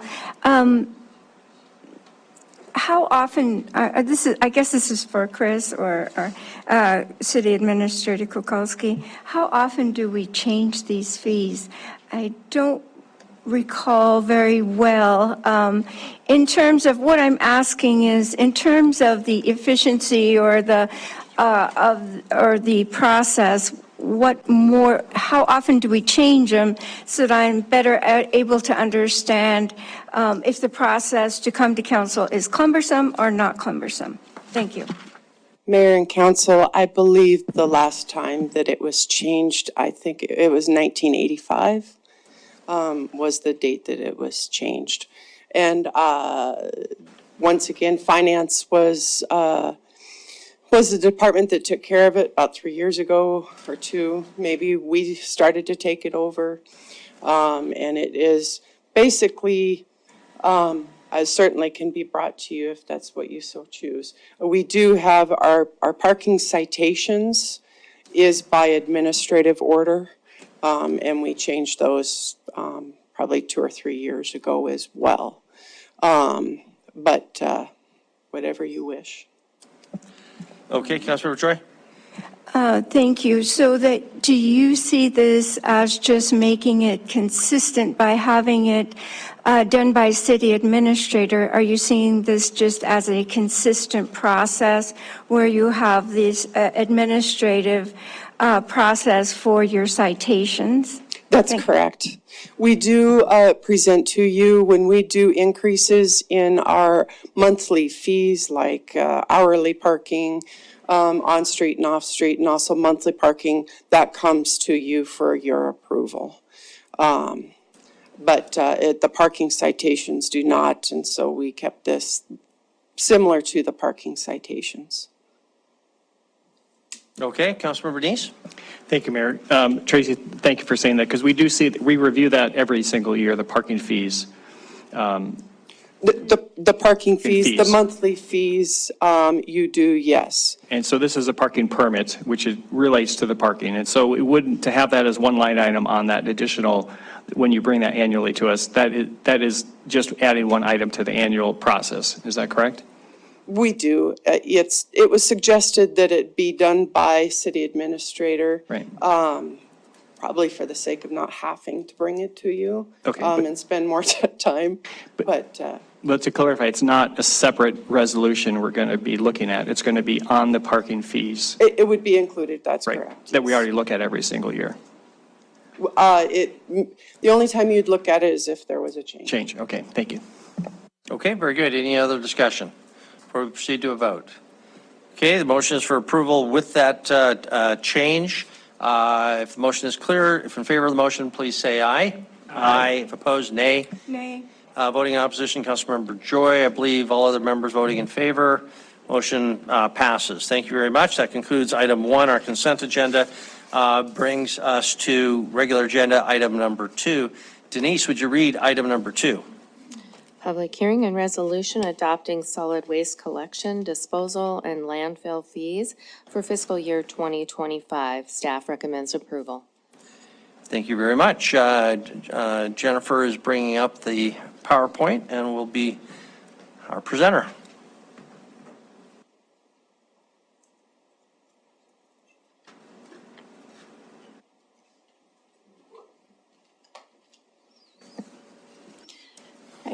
Good afternoon or good evening, Mayor and Council. This item is to set solid waste fees for both collection and the landfill for fiscal year 25.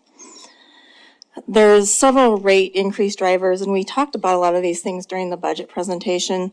So a lot of this is review, but this is just specifically pertaining to solid waste.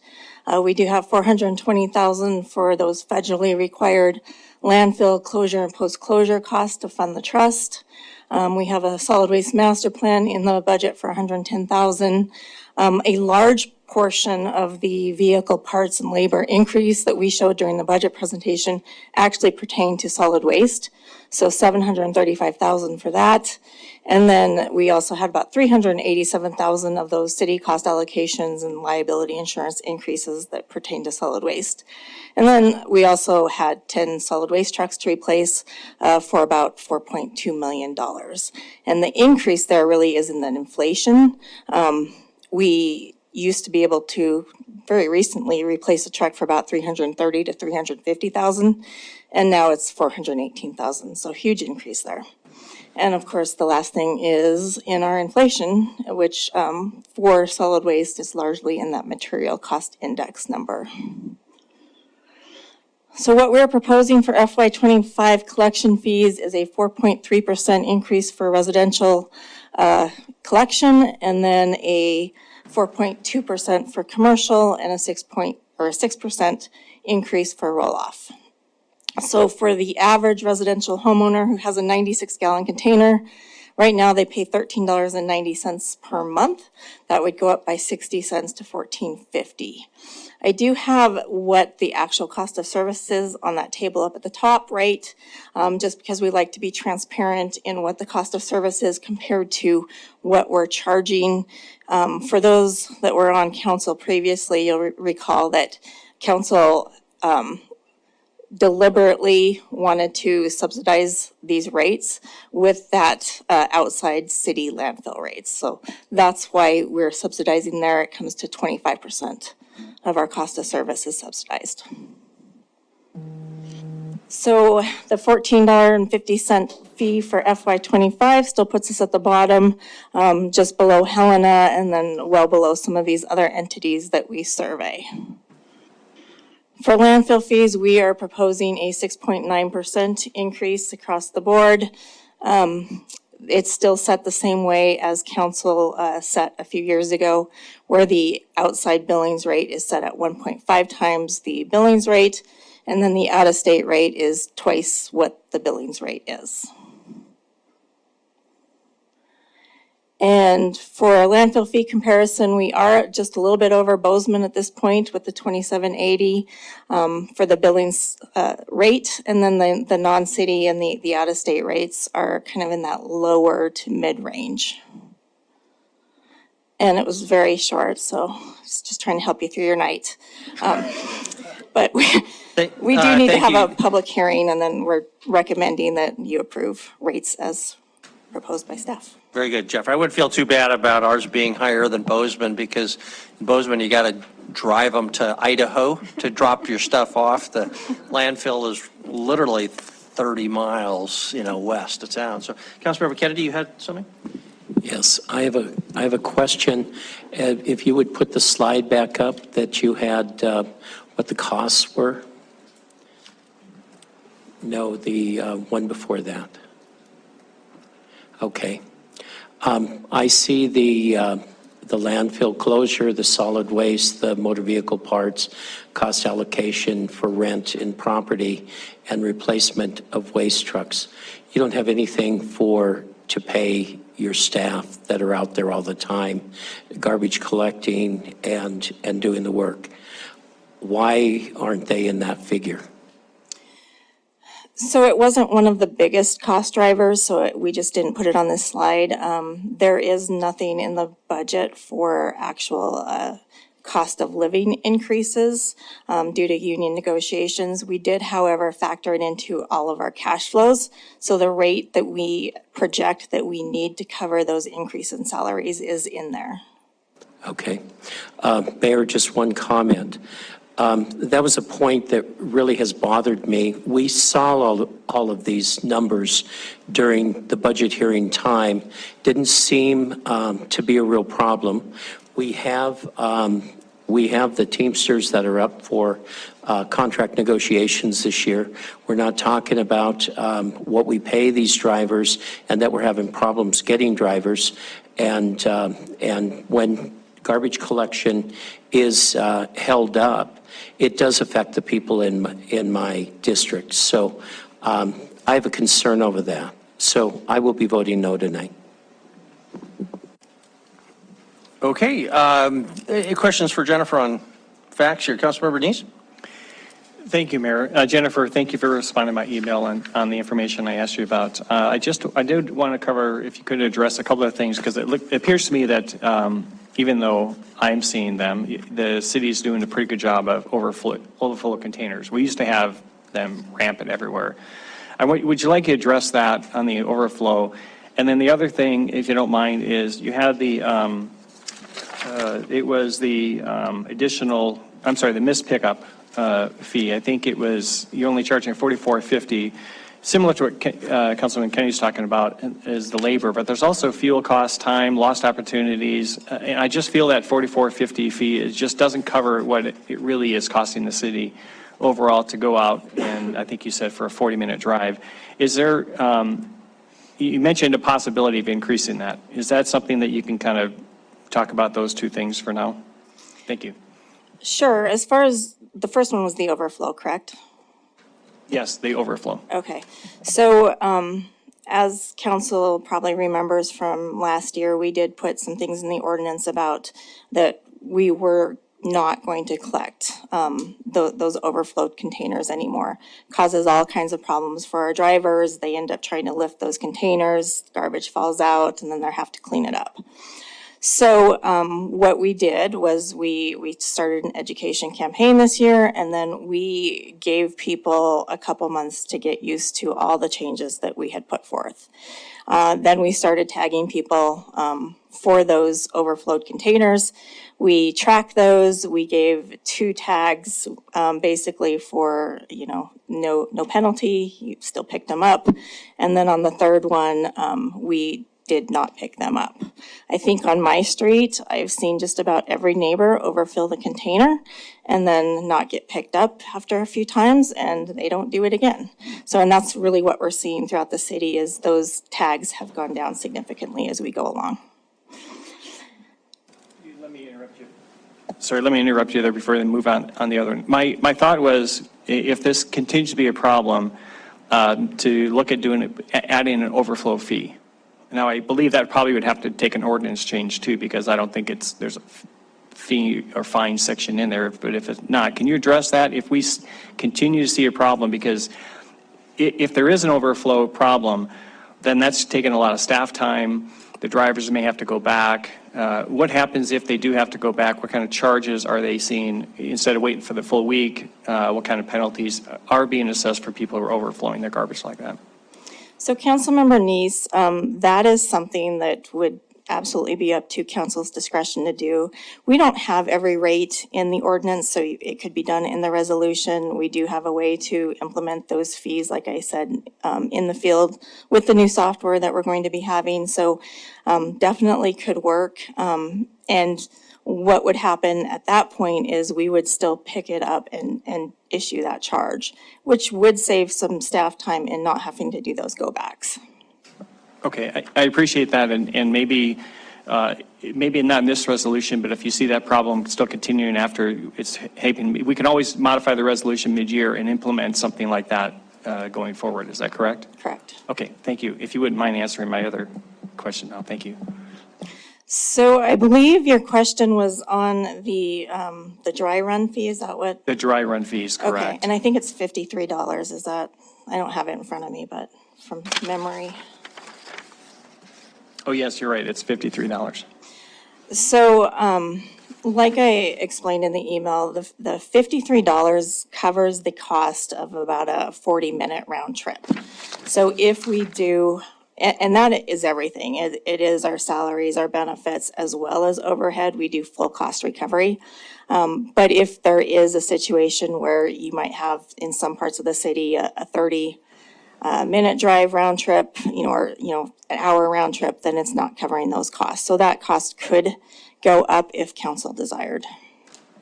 Yeah, I would recommend, because again, it's something that I think you said once you implemented the fee, they started reducing it, but it's a penalty. And so I think sometimes people don't pay attention to the penalties until it gets a little bit higher. And so I think your recommendation could increase it to $80 for covering that full hour. I like that idea, because that way we're not having to worry about it. It's always covered, because I don't think you drive outside an hour in the city. Okay, all right, thank you. Thank you very much. Any other questions for Jennifer? Councilmember Joy? Thank you, Mayor and Council. Since the issue was brought up about drivers and various issues around that, I was just going to ask, does the City of Billings pay a signing bonus for CDL drivers? We do not pay a signing bonus. We actually toyed with that idea this last year when we were having such trouble. But then we have all the current drivers that wouldn't have got one, so we decided not to implement it. Can the City of Billings compete with private industry in the level of signing bonuses that are given for CDL licenses?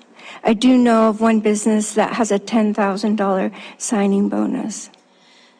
I know of, it may be the same business that we're talking about with the $10,000 signing bonus and needing to stay, I think it's 1 year to get that. We are having an easier time, for sure, getting equipment operators than we used to 6 months ago. Do we need to increase their salaries? Absolutely. And we have proposed that and are proposing that in union negotiations. Thank you. Jennifer, on that topic, if our labor costs did go up significantly, what would we do? Do we come back and try to raise these rates? How difficult is it to do that midstream? What does midstream mean? Any problems with doing that to come back at a later date? Mayor, I believe that we have enough programmed into what we've cash flowed that it would cover the rate increases, unless it was something really extreme that I don't think you would approve. Okay. All right. Thank you. Any other questions for Jennifer? If not, is there a motion on the floor? Excuse me. Oh, I apologize. Yeah, thank you. Thanks for catching that. Thank you, Jennifer. We'll open it up for public hearing.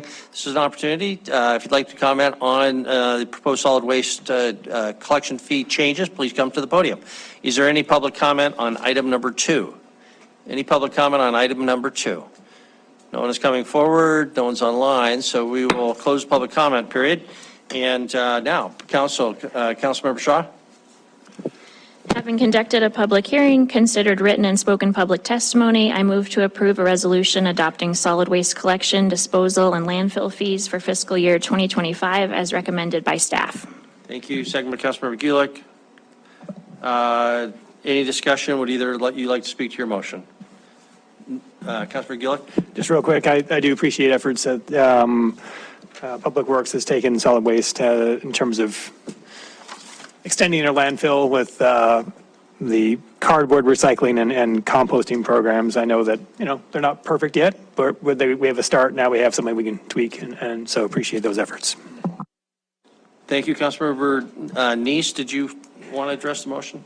I did. I actually would like to make an amendment to the motion to increase the dry run fee to $80. Okay, is there a second? I'm not seeing a second, so that motion dies for lack of a second, but thanks for raising the issue for the future. So discussion is now on the underlying motion for approval. Any further discussion on the underlying motion, the original motion, before we proceed to a vote? Okay, not seeing any, so the motion is for approval of item 2. If in favor of the motion, please say aye. Aye. If opposed, nay.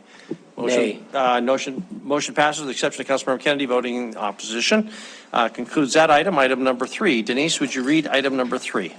Public hearing and first reading ordinance for zone change 1041, text amendments to the zoning regulations to comply with the elements of Senate Bill 245 and adoption of the findings of the 10 review criteria.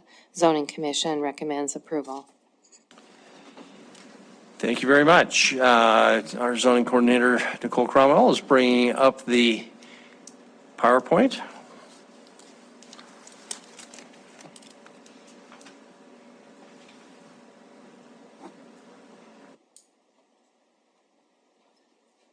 Okay, hopefully this will work.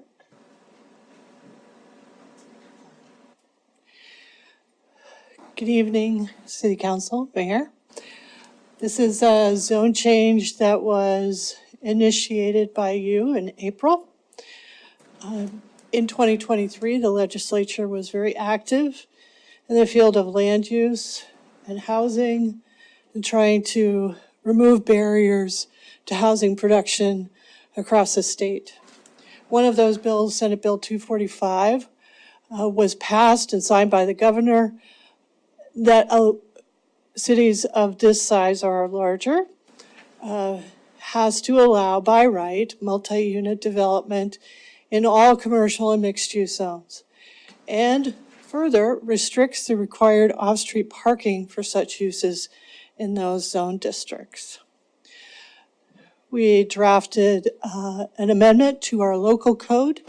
However, you should realize that this statute is already in effect and is uniquely retroactive to any local zoning that was adopted prior to its enactment. In other words, we can go with the state, turn the clock back, basically.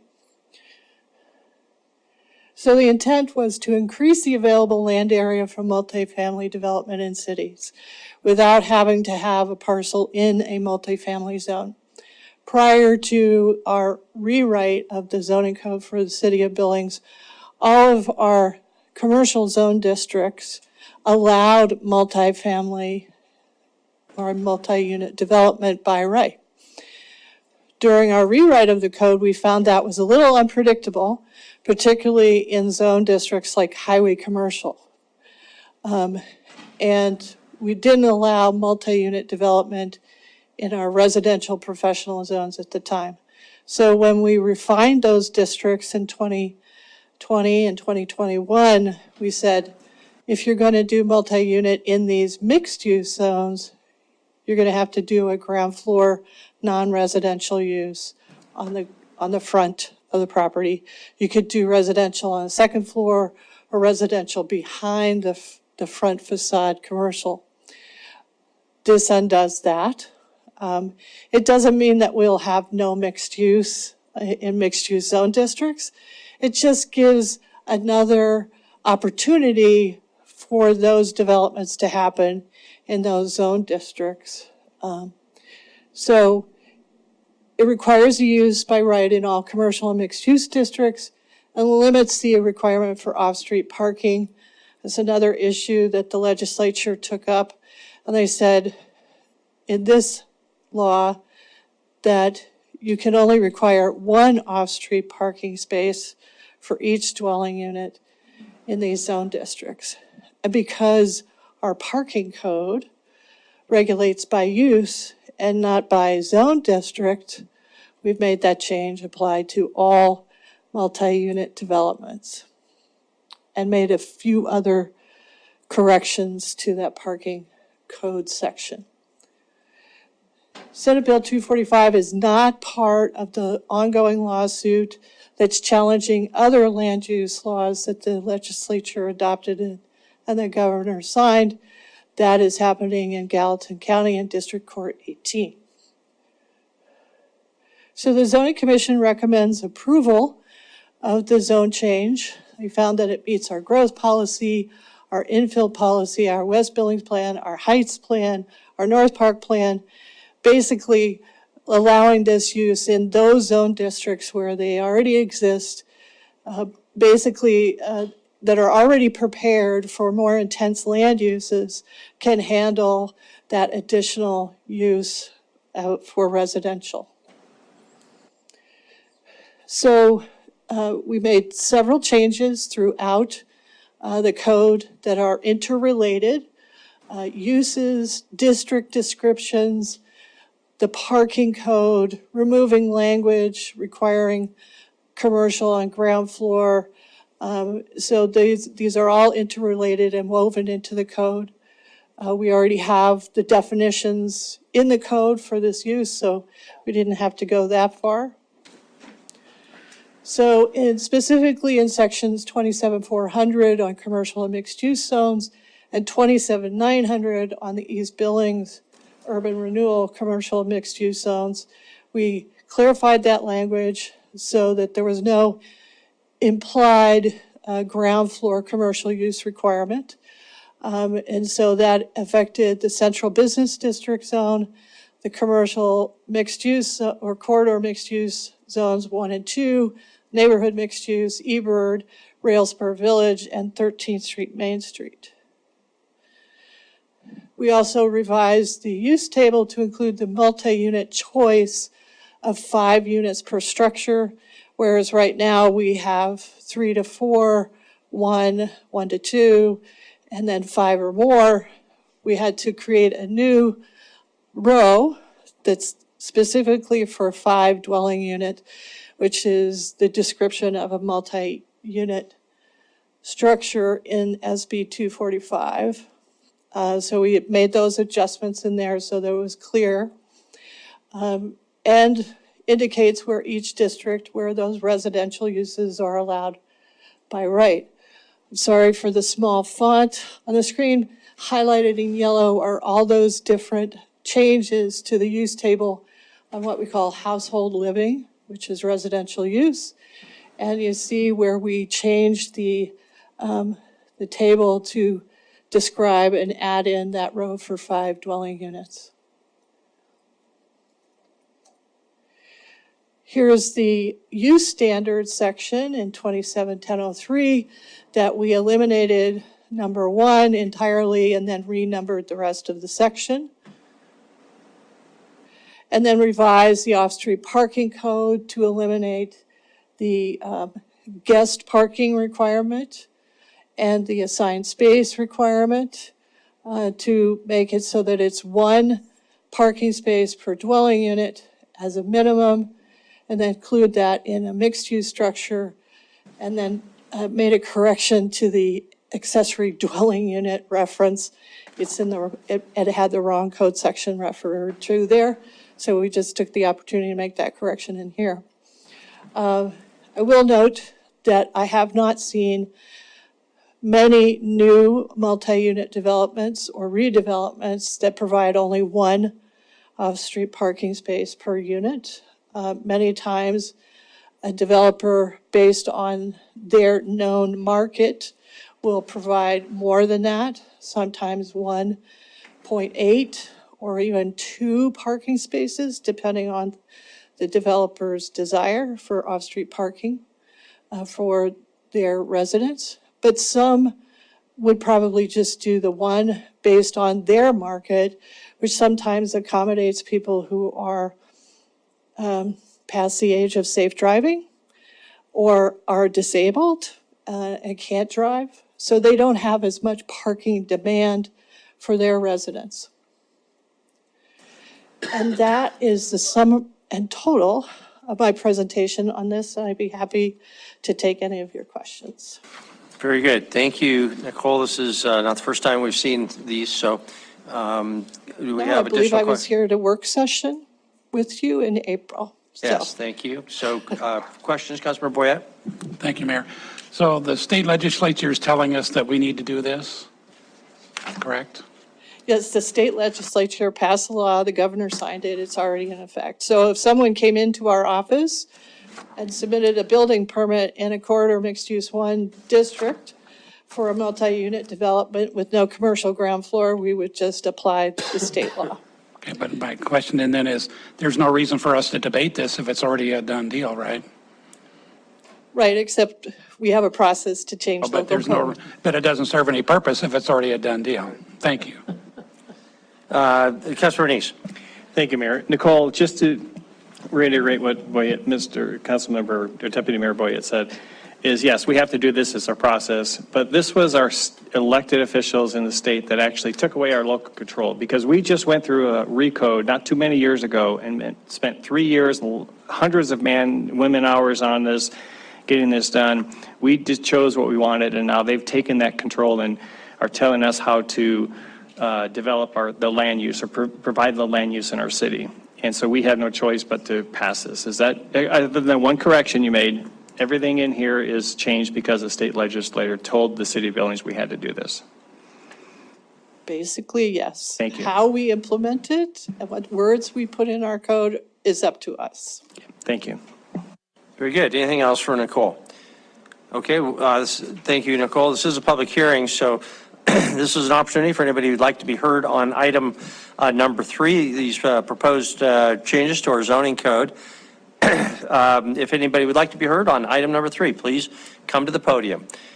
Ask that you tell us your name and address and keep your comments to 3 minutes. Is there any public comment? This is a public hearing, item number 3. Is there any public comment? Anybody coming? No one is coming forward. We will close the public hearing. Close public hearing. Item number 3, back to council. Council, how would you like to proceed? Is there a motion or further discussion? Councilmember Gulick. Having conducted a public hearing, considered written and spoken public testimony, I move to approve first reading ordinance for zone change 1041 to the zoning regulations to comply with the elements of SB 245 and adoption of the findings of the 10 review criteria as recommended by the Zoning Commission. Thank you. Second by Councilmember Joy. Any discussion? Either of you like to speak to your motion? I guess I would just say, in general, I do support the intent that the legislature had. We can let, having the minimum, it doesn't, some areas require more parking than others. A new development right next to a downtown that's easily walkable and bikeable, let the market figure that out. So I think this is a good step, and then, I have already expressed my interest in even going further and not having any minimum parking requirements. I'd be interested in a future time to discuss that with you. Thank you very much. Councilmember Neese? Thank you, Mayor. I really object to the way the state has taken away the local control of this, not just our city, but several cities, not just this current legislation, others. And so I know we have to do this, we have to pass this, but I'm gonna vote no to this, mainly because I disagree with what the state is telling us to do. I agree with what Councilmember Gulick said. There are some benefits to some of this, but I think that's for us as a local body to determine. And so that's my vote will be no on this. I'm sure this is going to pass because we have to pass it. And if all of us vote no, we have to reconsider this to vote yes. So thank you. Very good. Thank you. Any other discussion on the motion? Councilmember Ripsis. Thank you, Mayor. I'll just make a quick comment. This does change, as Councilmember Gulick referenced, the minimum parking regulations. We did pass an initiative earlier this year that had to do with a lot of different land use and built environment issues. And one of the things that was on there that I think we need to talk more about are these minimum parking regulations. So we're stressed in the planning department right now. We haven't been pushing that to get those, but I look forward to those conversations in the future and see really how far we can take this minimum parking regulations towards hopefully elimination, but we'll see. Okay, thank you very much. Any other discussion on the motion? Okay, we'll proceed to a vote. The motion is for approval. Item number 3, consistent with the staff recommendation. If in favor of the motion, please say aye. Aye. If opposed, say nay. Nay. Councilmember Neese voting in opposition, all other council members voting in favor, the motion passes. Brings then, council, it's, we normally would take a break in 5 minutes, 6 minutes. I'm sure there's people here who want to discuss item number 4. What's your pleasure? We'll either take a quick break or move forward. Let's go. Everybody's okay? Okay, just a reminder, it's not a work session, so if you need to step out, that's more problematic now. We can take a break after number 4. Okay, all right, and then people won't have to wait any longer than absolutely necessary. So we'll move ahead. Item number 4, Nicole.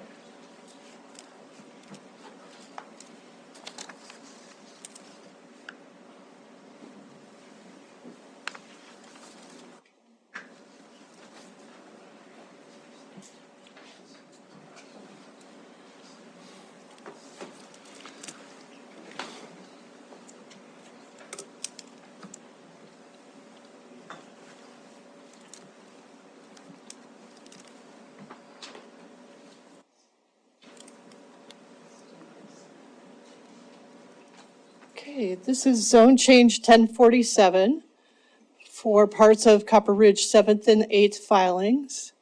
The proposed zoning, the existing zoning is neighborhood 3 or suburban residential. The proposed zoning is N1 and public 1 on 62.6 acres of land. The owner is WH Copper Ridge 4054 LLC, Lance Williams, and John Halverson Sanderson Stewart is the agent. The Zoning Commission is forwarding a recommendation to you of approval, but I want to go through what are the differences between the N1 and the N3 zone districts. The N3 zone district is suburban neighborhood zoning. It allows single-family detached dwellings. The N1 is a first neighborhood, also residential zoning, but allows single-family detached dwellings and 2-family attached dwellings, a duplex. The lot width required for N3 zone is 65 feet at the front of the lot on a street, whether it's public or private. The N1 allows a minimum lot width of 20 feet at the street for each structure. I will tell you that I have not seen many 20-foot wide lots, but where you build a courtyard or a common area with a cottage court design, you can get a number of units based on your street frontage. The minimum setbacks in N3 are 20 feet, so there's minimums, there's no maximums. You could set your dwelling 100 feet back from the street, but the minimum is 20. The maximum height is 3 stories or 34 feet. If you have a steeper roof pitch, you can go to 37.5. Your max garage door opening on the front facade is 50% of the actual width of the front facade. In the N1 neighborhood, it's more of a build-to property, a range of 8 feet to 25 feet. You can get 5 feet additional beyond that 25 feet. Plus, we don't penalize you for any no-build easements that run across the front of the lot. So if you have an 8-foot utility easement that you can't build over anyway, we'll start measuring from the back of that easement for your build-to range. You could build 2.5 stories in an N1 district or up to 34 feet, either one. Your maximum lot coverage is 60% compared to the 40% in an N3 zone, and that is really more of a function of the typical size of lot for those two different zone districts. You tend to have larger lots in N3 and smaller lots in an N1. Your max garage door opening is 40% in N1 compared to the 50% in N3, and that's typically because you have smaller front facades. So you don't want half of your front facade of a small building to be a garage door opening. Both allow customary residential uses and accessory uses, including home occupations, and all those things are allowed in both districts. So here are some examples of N1 zoning already in West Billings and a more traditional neighborhood. So the Sweetgrass subdivision, which is between 54th and 58th Street West, it was annexed, I think 2 years ago and zoned using the planned neighborhood development process. And there's some N1 zoning kind of in the center of that new subdivision. Also, the Greenfield subdivision on Broadwater and 36th Street West is an N1 zone district. Now, it hasn't been platted for those lots yet, but it's definitely that more traditional type of development. It's had a few lots that were built already, but that's all that's been built there. A more familiar neighborhood for some of you would be the College subdivision, which is north of Poly Drive and south of Rimrock Road, basically from the Wheat Montana Bakery to 13th Street West. This is an N1 zoning district. There's a mixture of single family, two family, or two houses on one undivided lot. They typically are the 7,000 square foot lots that you'd see even closer to downtown. Here's the subject property. It is on the very far west end of Billings. If you've ever looked at the map, you think it kind of looks like a road runner. If you step back a little bit, this is a road runner's tail. And so it has unzoned land to the north, to the west, and to the south of it. There is a possibility that the land to the south will be proposed for annexation and zoning in the next few years, but for right now, it's unzoned and in the county. This zoning right now is N3, as is most of the rest of Copper Ridge and Falcon Ridge to the east. Here's the proposed zoning. You'll see the darker green is the proposed Public 1 zoning, which will serve for both open space as well as use for stormwater management and control, as are the other parcels to the east in Copper Ridge. That leaves about 46 acres of land that they're proposing to be in the N1 zone district. Please don't mistake the outlines of the street layout here for approval. This is just to show what potentially could be laid out in a subdivision for streets. There are two streets that will continue from the existing Copper Ridge, and that's Bronze Boulevard on the north, and I believe that's Shiny Penny Way on the south, where you see those existing lots that are developed and platted, continuing those streets to the west. So there's probably a lot of design choices that would be made after, if this zoning is approved, or if it's not approved. So here are the existing lots in Copper Ridge, and these are not part of the zone change, including the lots, well, I don't know. Okay, I have to use this one. There are several platted lots here that are also not part of that zone change. Those will stay in the N3 zone district. So 70th Street West and Rimrock Road are designated collector streets. A traffic study was completed for the original subdivisions of 7th and 8th filing for Copper Ridge. The study was accepted by city engineering, and it requires traffic mitigation at surrounding intersections, including Rimrock Road, 70th Street West, and continuing to the east to 62nd Street West. The update to the study will be determined at the time of subdivision application. The original study was based on the number of dwelling units and lots that would be developed in both of those filings for Copper Ridge. So an increase in those numbers of lots would likely require the city engineering to ask the developer for an update to that traffic analysis and mitigation plan. But it's not required for a zone change. The Zoning Commission is recommending approval to you. They believe that it meets the growth policy for 2016, the infill policy, although it's kind of like on the edge, as I showed you in the first slide, and the West Billings neighborhood plan that's in effect right now. It promotes the efficient use of land while maintaining compatibility with the existing development. And we'll end up with that slide again of their zoning plan that shows you that public parks and open space that borders the west edge of the existing subdivision lots before the zoning changes to the first neighborhood N1 zoning.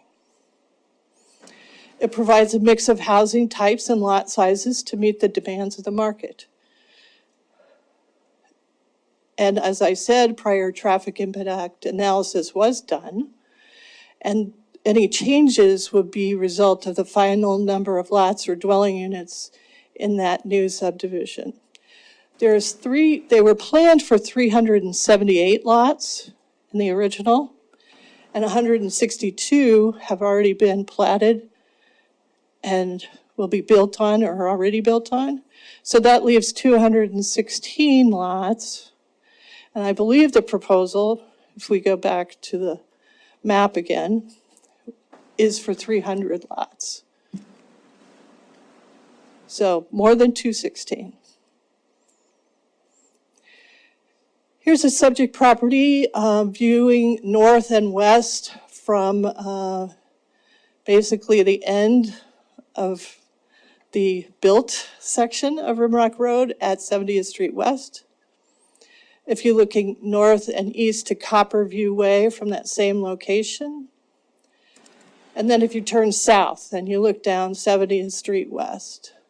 70th Street West, south of Rimrock, is a county right-of-way. It's not a city right-of-way. All of Rimrock Road is annexed to the city. So we control the north side, all development on the north side, and the lane for the eastbound traffic on the south side. We don't control the property that is adjacent to that right-of-way that's in the county. Can't require improvements to that edge of the road. And then a view down 70th Street West. So this is a view north and west from the temporary dead end of Shiny Penny Way. So we're moving to the north on a parallel street already built in Copper Ridge. And this is what you'd see if you're at that temporary dead end. And then if you look north from that temporary dead end to the rims and to, on the right side of your screen, more development in the existing subdivision. And then if you look down Shiny Penny Way to the existing development. And then if you move north again to Bronze Boulevard, the very north parallel street at the temporary dead end, you can see there are some railroad cars parked on the rail tracks there because the railroad borders Copper Ridge to the north. And then if you look east on Bronze Boulevard to the existing subdivision, here are your zone change review criteria. The Zoning Commission's findings are in your staff report. Again, the zoning map as it exists today. and then the proposed zoning. So you can see the darker green is on the west edge of the existing N3 development. And then the change to the N1 proposed here, the Burlington, the railroad right of way up here. So I'd be happy to take any of your questions. I think that's the end of my Thank you, presentation. Nicole. Oh, I did want to mention. Could you just address one point? I'll turn it over to the council for other questions, but the main change with N3 N1 compared to N3, it seems to me, are the allowance of duplexes and smaller lot size. Can you address how Senate Bill 323 does or does not impact this? That's the state statute that requires that we have to allow duplexes, but is that now stayed in the Bozeman-made lawsuit? Yes. Okay. Yes, and there are plaintiffs from every county that has one of the large cities, including Yellowstone County. So it was filed in District Court 18 in Gallatin County, Bozeman, but there are plaintiffs from all over the state. One of the bills that was put in abeyance by the judge, in other words, he issued a restraining order against implementation or changes in local zoning codes based on that law, was Senate Bill 323, and I think 528 as well. So no, this has no relationship to that. And I believe that Agent will correct me if I'm wrong, that there are covenants and restrictions for all of Copper Ridge that basically say one dwelling unit per lot. No two-family attached dwellings. Okay.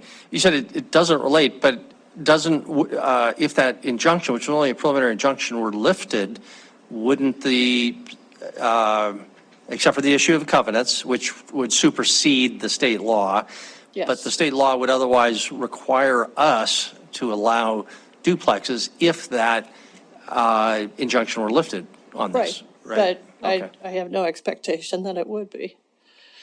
Yeah, it's just unknown, that it hasn't been It's an decided at unknown. this point. So, okay, very good. Thank you. Questions? I did Councilmember- have one more item that I wanted to point out to you, is that this morning, a zoning petition was received. Generally, protest petitions against a zone change must be submitted by the Friday before your first reading. So it was late. I did look at the signatures and the property ownership within 150 feet. There's only one of the 24 properties within 150 feet that signed a petition. Most of the other petition signers were in the rest of Copper Ridge and Falcon Ridge. And then two that were completely outside of both those subdivisions further to the east. So we have this. I did send it to Gina, and as well as Chris and the city clerk. But that's the main focus of the petition related to traffic and the concerns with the construction or lack thereof of Rimrock Road, as well as the potential for added density that would exacerbate those issues. Okay, so thank you. It sounds like your conclusion is it's an invalid protest. If it had been valid, it would have triggered a supermajority requirement. Is that correct for us? If City Attorney Dahl would make that decision based on the timeliness or not timely submission, It's not but I think it's it before. wouldn't be a it was bar, it just changes Right. our voting requirement. Right. Okay, very good. Councilmember Boyette, recognizing Councilmember Kennedy. That was going to be my first question, whether enough for a valid protest, but it sounds like there wasn't. There was not. Okay. So in this case, the developer can put in duplexes throughout the entire development? Question? If he wasn't barred by some other restriction on the land. You could. You would have to make those lots a little wider. It's 20 feet per structure. So you'd have to do at least a 40-foot wide lot for no, that's not right. You would have to do a 40-foot wide lot for two separate structures on the same lot. So a front house and a back house, kind of. No, just put them together. But if you attach them together, it's still only 20 feet per structure. And then one more question. To the east, it's all N3, correct? Right. So it's not compatible with an N1 then? Don't N we try to districts are all compatible with each other. That's why they're called N. They just have a number after them to designate the typology that we created from existing Billings neighborhoods. I don't think the Not neighbors, that we- I don't not think the that- neighbors think that, but that's okay. Very good. Thank you, Councilmember Kennedy. Nicole, when this was, when the right side, the developed area was developed, knowing that the left side that we're looking at would be eventually developed, were the roadways with the subdivision to the right there, everyone was fully aware that those roadways would connect to that other area because it's landlocked? Just a question. The plan was always to extend those two streets that exist, Bronze Boulevard and Shiny Penny Way, to the west into the new subdivision, regardless of what the zoning is. Okay. The connection to Rimrock Road to the south would be depending on the subdivision regulations and the traffic planning and management for the whole subdivision. So it's not necessarily landlocked. It's only really landlocked to the north where the railroad is. It's a little landlocked to the west because there's a crossing there that would have to be made, a bridge put in, but it's not insurmountable. So it's not really landlocked, but there was always the intention to extend those two streets to the west. I thought of something, but as I said, these streets that are shown here on this map may not be the final layout for this new subdivision. Thank you. Very good. Thank you, Councilmember Owen. Councilmember Denise? Thank you, Mayor. I have, I think, two questions, if Go that's ahead. all right. So, Nicole, I want to ask, and if you're not the right person, maybe Debbie can answer if she's still here. I wanted to ask about this sort of eye-popping statistic, at least it was to me, that was included in the staff memo. It says in this sort of area of town, it's about 3% of the residents, but 16% of the summer water use. And so I have a twofold question. Is most of that, or is a disproportionate amount of it due to the golf course? Or is it actual residential use? I think it's residential use, and I think it's to keep lawns green. Okay, so, and then do we anticipate that this proposal would measurably alter that statistic? Does this balance out the water use a little more equitably? You definitely have more water use, but the likelihood of having a 10 or 12 or 15,000 square foot lawn to keep alive would be very low. So we're likely to have more users paying for the infrastructure, a little less disproportionate use among a very few select citizens. Is that fair? That is fair. Okay, so thank you. And then my next question is about timing. So when I look at a number of the comments that were received, they seem to all be received, at least many of them, right before the zoning commission hearing. Was this map available to people? And specifically, I see many of them that say they want a buffer zone, and I assume what they mean is they want a zoning buffer, but these P areas actually seem to create quite a bit of nice buffer. And so was this available to people? No. So when they sent those comments, they had not seen this map. Right. Anything that was received after or just before May 7th would have had this information. But most of the comments received were based on a different zoning plan that was revised after a delay request and granted by the zoning commission. And then my last question, and Mayor, I'll be done, is there are a number of comments requesting a specific timing of the traffic study. Is that something that city staff or council has the authority to address?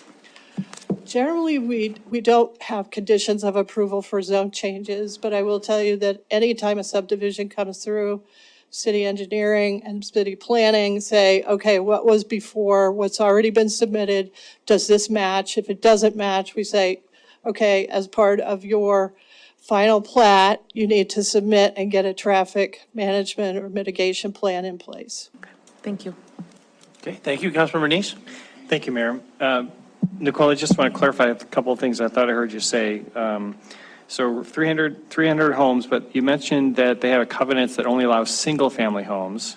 Yes. So they're not going to have, they can't develop 600 separate homes or separate residences. Is that No, it would be 300 dwelling units. 300 dwelling units is the most they could do? Okay. Well, that's what they're proposing.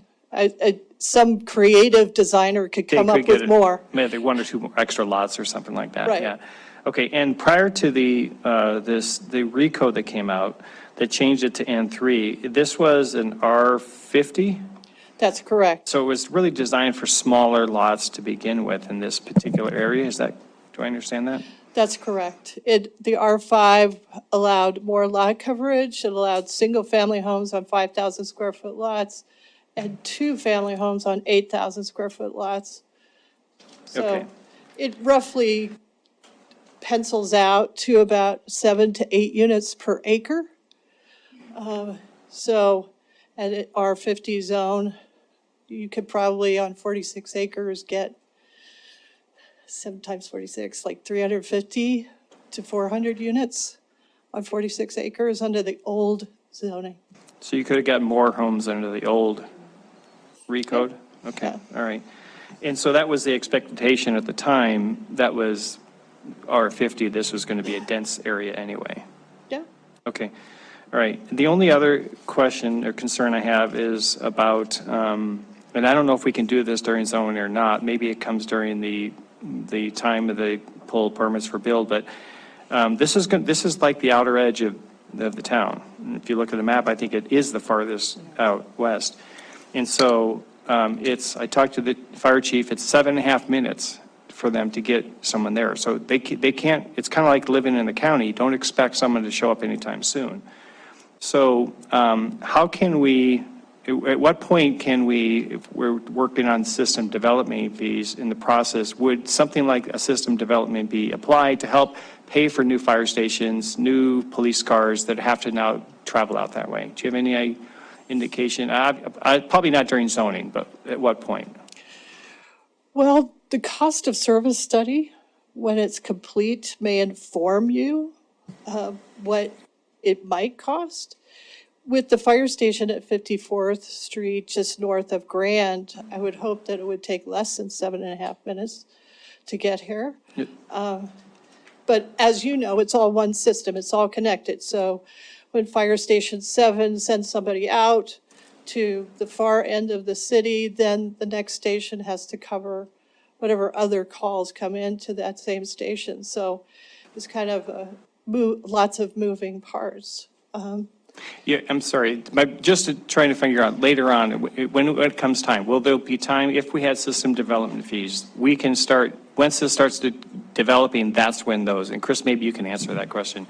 At what point, if we had system development fees, which I'd like to see us get in place soon, can they be charged for that, to help build that infrastructure? So Mayor and Councilmember Neese, whatever the effective date of those system development charges are. So if the full analysis is done, once done, adopted, consistent with that plan, you'll set an effective date, and every new unit that gets built after that point will pay whatever that allotted fee is. In this case, we're just, one of the examples you gave was fire. There would be a fire fee collected by each home built after that point. Okay, thank you. And Mayor, one last question. Okay. On the, we always hear the traffic complaints, and quite frankly, often they're justified, but we have the traffic study that comes in. How far is this traffic study going to impact? Because this, it's going to bring in, 600, almost 700 people into there with probably 700 cars going back and forth. How far is that traffic study going to do? Is it just going to do this small areas? Is it all the way to go down to all the way to Shiloh? Is it going to, is it going to go down all the way into downtown where all these cars are going? really, and what impact will this subdivision have to pay if they find out it's changing some of these intersections? Well, typically the city engineering division discusses the scope of a study like that. I believe the existing traffic study includes Rimrock, 70th, 62nd. I believe it also includes the one street that goes on to Malt Road that's north of Rimrock. And I don't think it went as far west as 54th, but a lot of intersections are typically included. There's no geographic limitations. You can't go farther than a mile. If the development has that much traffic, then the city engineering says go farther. We need to see these other intersections. Great, thank you very much. Thank you very much. Other questions for Nicole? I'm assuming we'll have an opportunity for the developer to comment, but anything else for Nicole?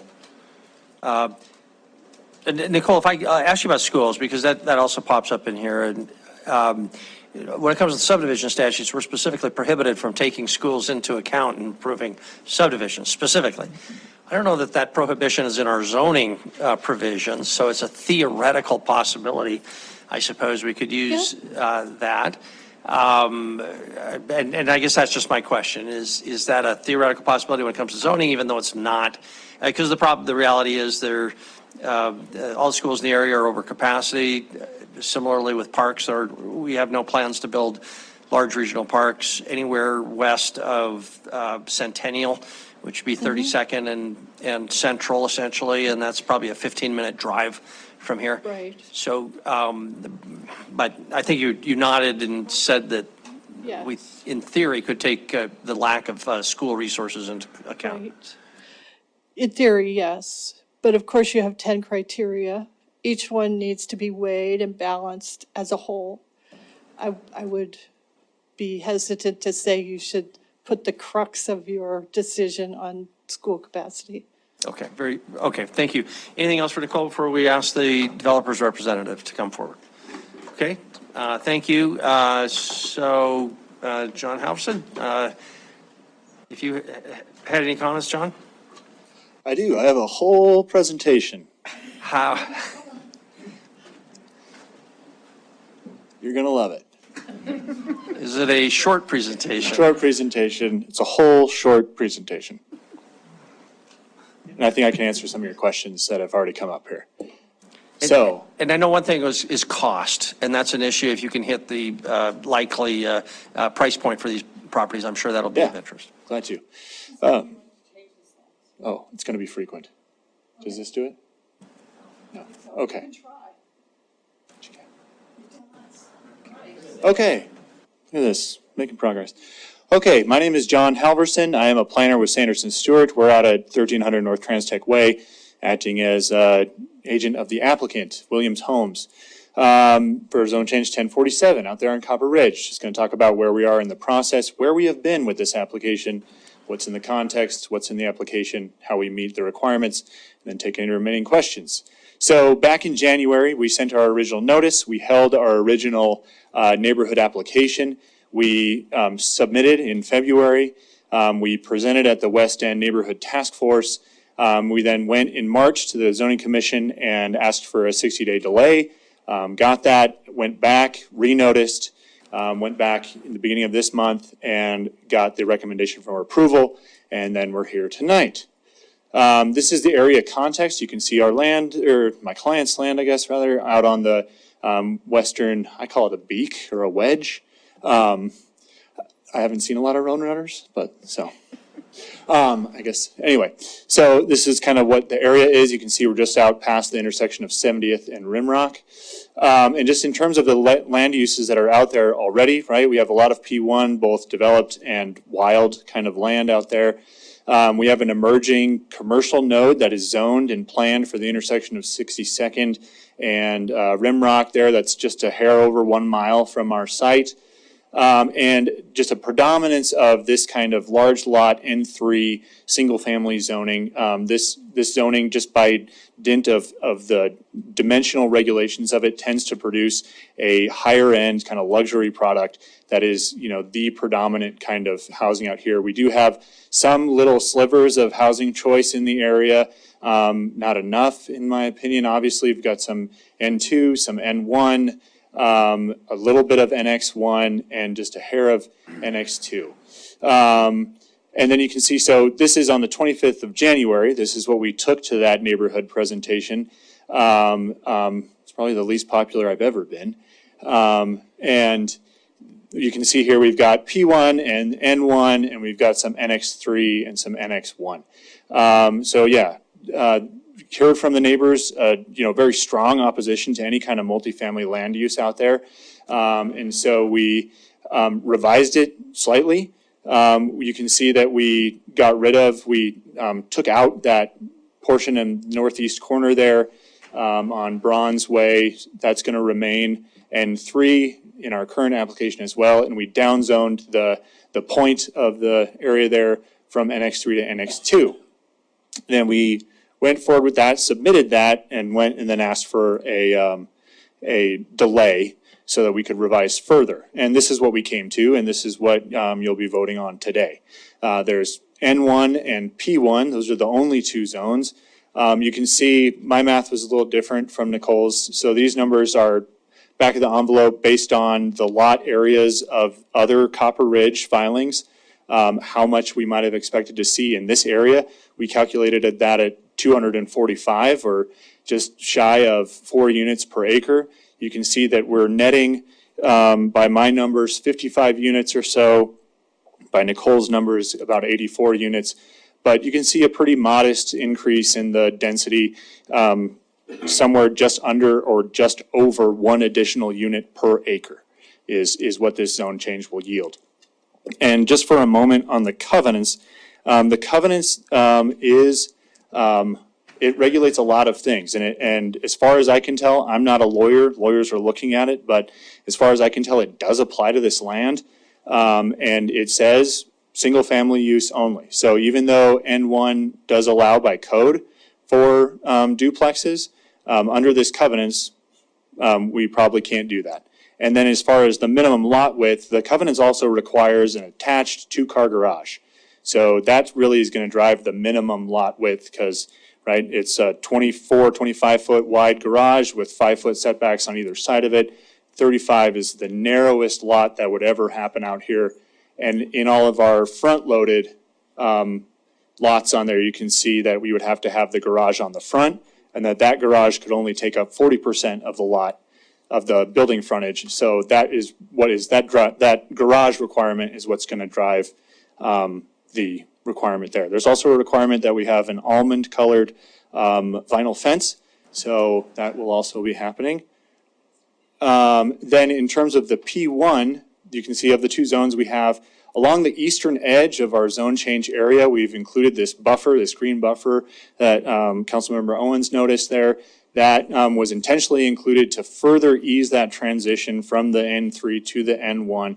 Then the P1 that goes along Rimrock Road there at the south of our site functions mostly as stormwater detention. You can see there's a picture there that is from the adjoining neighborhood. That's what that looks like. Most days that is a dry field, a recreational site. You can sled there in the winter like they do up on Rimrock, and then maybe last week it's full of water. So mostly a recreational site. You can see that we also have a central park that as you come in on that easternmost entrance, you tee right into that central park that really should function as the living room of this neighborhood where people gather and meet in that park there. And that we're well in excess of the minimum requirement for parkland dedication. And then the P1, you can see these are homes that Williams Homes has built in the past. This is probably the range of home types that we might expect here, something larger. They're targeting in the range from $300,000 to $500,000 for purchase price in here. So you can see some of those larger front-loaded homes in the lower left. up to the kind of narrower homes in the upper right, down to some kind of cottage homes that will get into that more attainable price point there. And then these are just the dimensional standards, and really what the N1 zone designation gives us versus the N3 is the ability to provide starter homes. To be more efficient with the land, to spend less water on irrigation, things like that, and to be more efficient with the utilities and everything that we need to serve these homes, spread that cost out over a few more homes, and just make it a little more affordable for our working families. And so you can see this proposal would add a zoning designation which is mostly absent from the area. You can see just a few lots over there to the east of us that have that zoning designation. So providing a little more choice that our planning documents call for. And then I'm not going to hit on all of these, but this really is just designed to get some, the market has changed since this zoning designation was, proliferated across this whole development. Land is more expensive, labor is more expensive, materials are more expensive. I don't have to tell you guys, interest rates are more expensive. And so we're just trying to provide something, put a rung on the ladder that our working people can reach in terms of single family home ownership. All of our streets are going to be designed to that 34 standard curb to curb for Billings, slowly navigable, designed with traffic calming devices at the intersections, those kind of things. You can see we'll also be building a sidewalk along the north side of Rimrock Road along our property there to connect to the existing sidewalk in Copper Ridge to provide those pedestrian facilities. Passive surveillance. We have to have windows and doors on the fronts of all of our buildings. That's good for SEPTED. Our parkland, again, providing that buffer, places for people to gather and recreate. So in terms of traffic, this emerging commercial node there at the intersection of 62nd and Rimrock is just a little bit over a mile from our development. We would expect some limited walking and biking trip capture there. If someone wants to go get an ice cream or a soda or a coffee or something, they can walk or bike down there pretty easily along the existing trail. It's a nice walk along the north side there.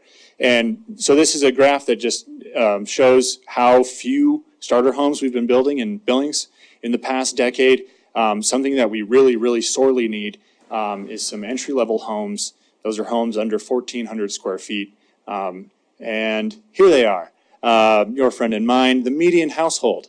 This is the 2.3, 2.5 person per household. They make just shy of $70,000 a year and looking for housing around Billings. And you can see that the average Billings sale price is going to take up 44% of their income. That's a severe housing burden. If they look in Copper Ridge, probably not attainable for them, even higher there. But you can see that the range of prices that we would be proposing here that are made possible by this zone change really make living out in this area, access to these good schools and all those things, attainable for a lot of working people right now. Zone change criteria, I think we've covered this. I'm not going to say what Nicole said again.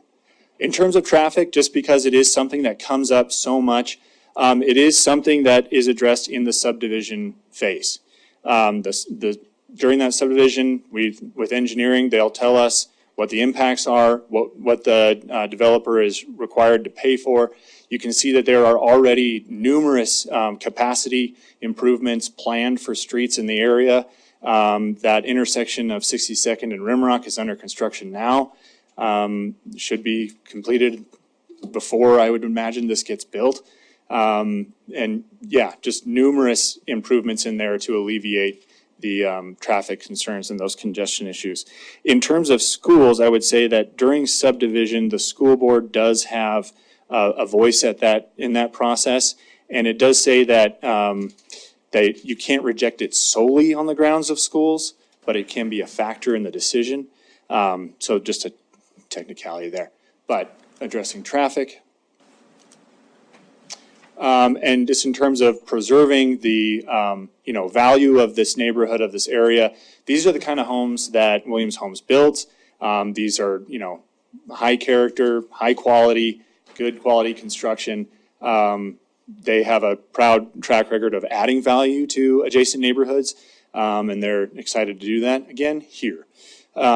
So this is just an efficient use of this land. Those larger lots are just not really attainable under current market conditions. So this is why we have the zone change process, so that when market conditions change and we still need to provide housing for our working people, we can do that through this process. And I guess I can wrap it up there. Okay, thank you very much, John. Any questions for John before we open up for a public hearing? Don't see any. Thank you very much. So this is a public hearing, opportunity for anybody to be heard on item number 4. Just ask that you come to the podium and tell us your name and address, and keep your comments to 3 minutes. Good evening, Mayor Cole and Councilman. My name is Vince Rickey. I live at 3109 Forbes Boulevard. So I signed the first petition, but this has been a long process through here. I guess my biggest concern, so I have several, and that's the density that they're proposing. And I didn't hear, I forgot your name, I'm sorry. John. I didn't hear John really commit that he was going to the covenants that are already out there. He mentioned it, but I don't think I really heard a commitment from him. And one thing that I don't think that has been brought up at all is right now, Rimrock ends at 70th. And if they don't have another way to get traffic, if they're going to build 200-300 homes to the west, and all that traffic has to come to 70th and then down to either Rimrock or Grand, that's going to be a nightmare. And I didn't hear any proposal to extend Rimrock west of 70th. So I guess those are my concerns. Thank you for hearing them. Thank you very much. And if you do have questions, we'll probably ask the developer when you're all done to come back and comment as try to answer some of these questions. Good evening, Mayor Cole and Council. I'm Steve Simonson, Government Affairs Director with Billings Association of Realtors. I'm here to support the zone change tonight. We need workforce housing in our community in order to continue to diversify the economy, and I appreciate the opportunity to speak on behalf of the zone change. Thank you. Thank you. Hello, Gary Lappin. I live on Shiny Penny Way in the Copper Ridge Division. Just right off the bat, it seems to me that building higher density properties at the farthest end of town is not really a good idea to start with. All of that extra traffic will be bulge going, who knows, all the way downtown, all the way to Walmart, all the way to Costco. All those streets will be affected. Another thing that bothers me is there's so much unknown about all this. Nobody knows anything about traffic. They can't tell me what they're going to build. When we bought the neighborhood and everyone else in our neighborhood bought it, it was N3, going to be the same character homes that was already built there. Well, that seems to be changed. So what I'm looking at is hundreds of homes coming down Shiny Penny Way. Shiny Penny Way is not a large thoroughfare. It's curved. When my neighbors park both their pickup trucks on either side of the street, I have to stop and wait for oncoming traffic. It's not wide enough to have hundreds of people come through there. On the other aspect also, if Rimrock's not going to be put through first, I'm going to be dealing with, who knows, construction traffic all day for years to come. So I think it has to stay in an N3. At least that'll mitigate the problems that we're looking at. So, thank you. Thank you. Hello, I'm Angela Lappin. I live on Shiny Penny Way, and I probably don't have myself organized enough, but within hearing what was presented, I've got to say what I've got to say, and I would like the map shown back up if that could be, so that you could see. Why don't you keep talking, and while you're doing that, Nicole will do her best to bring that up. Okay. What you can see is exactly where 70th runs, what am I going to say, south to north. And then you will see Rimrock right there where the dots are on the bottom line. And it runs from east to west. there is no road finished from 70th on out to the west. So now the roads that they do have proposed are going through, down this way through Shiny Penny, that will come out to 70th. And instead of going all through this, I had asked at the other meeting that it was voted to pass it, if anyone just went out there and looked and could put 2 and 2 together in just the area. And they told me that that wasn't their job.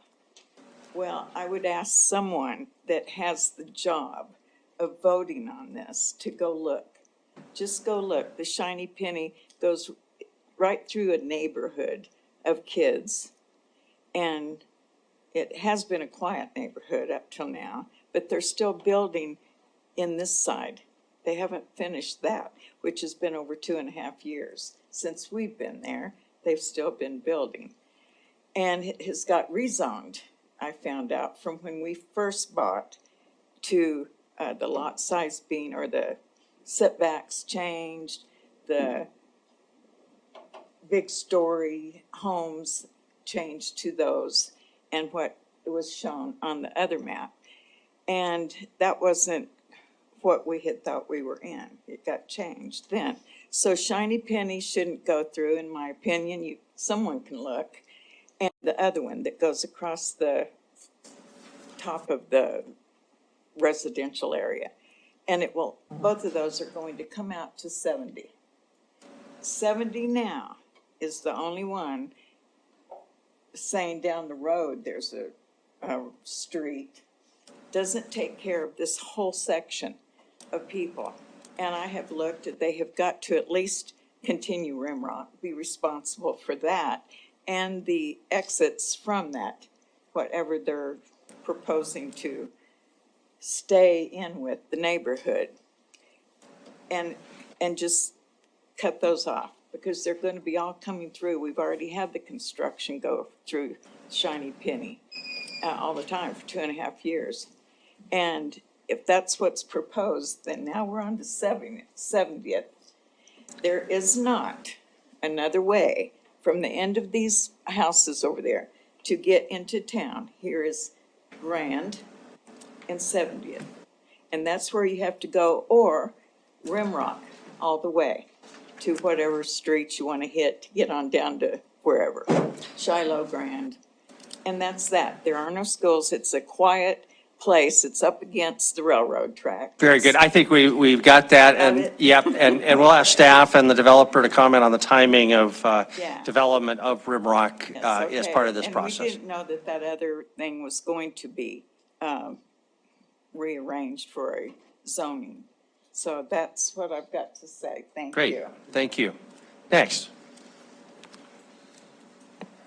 Good evening. I just moved back to the area about 1.5 years ago, and when I was looking for homes, I chose where I live now on Copper Ridge because of the current state of what it was going to be. I chose the neighborhood, the type of style house. I looked at houses in all of the areas, the very similar houses that they're looking to build over there, and that type of neighborhood, and I chose to be where I'm at based on the type of neighborhood that would be.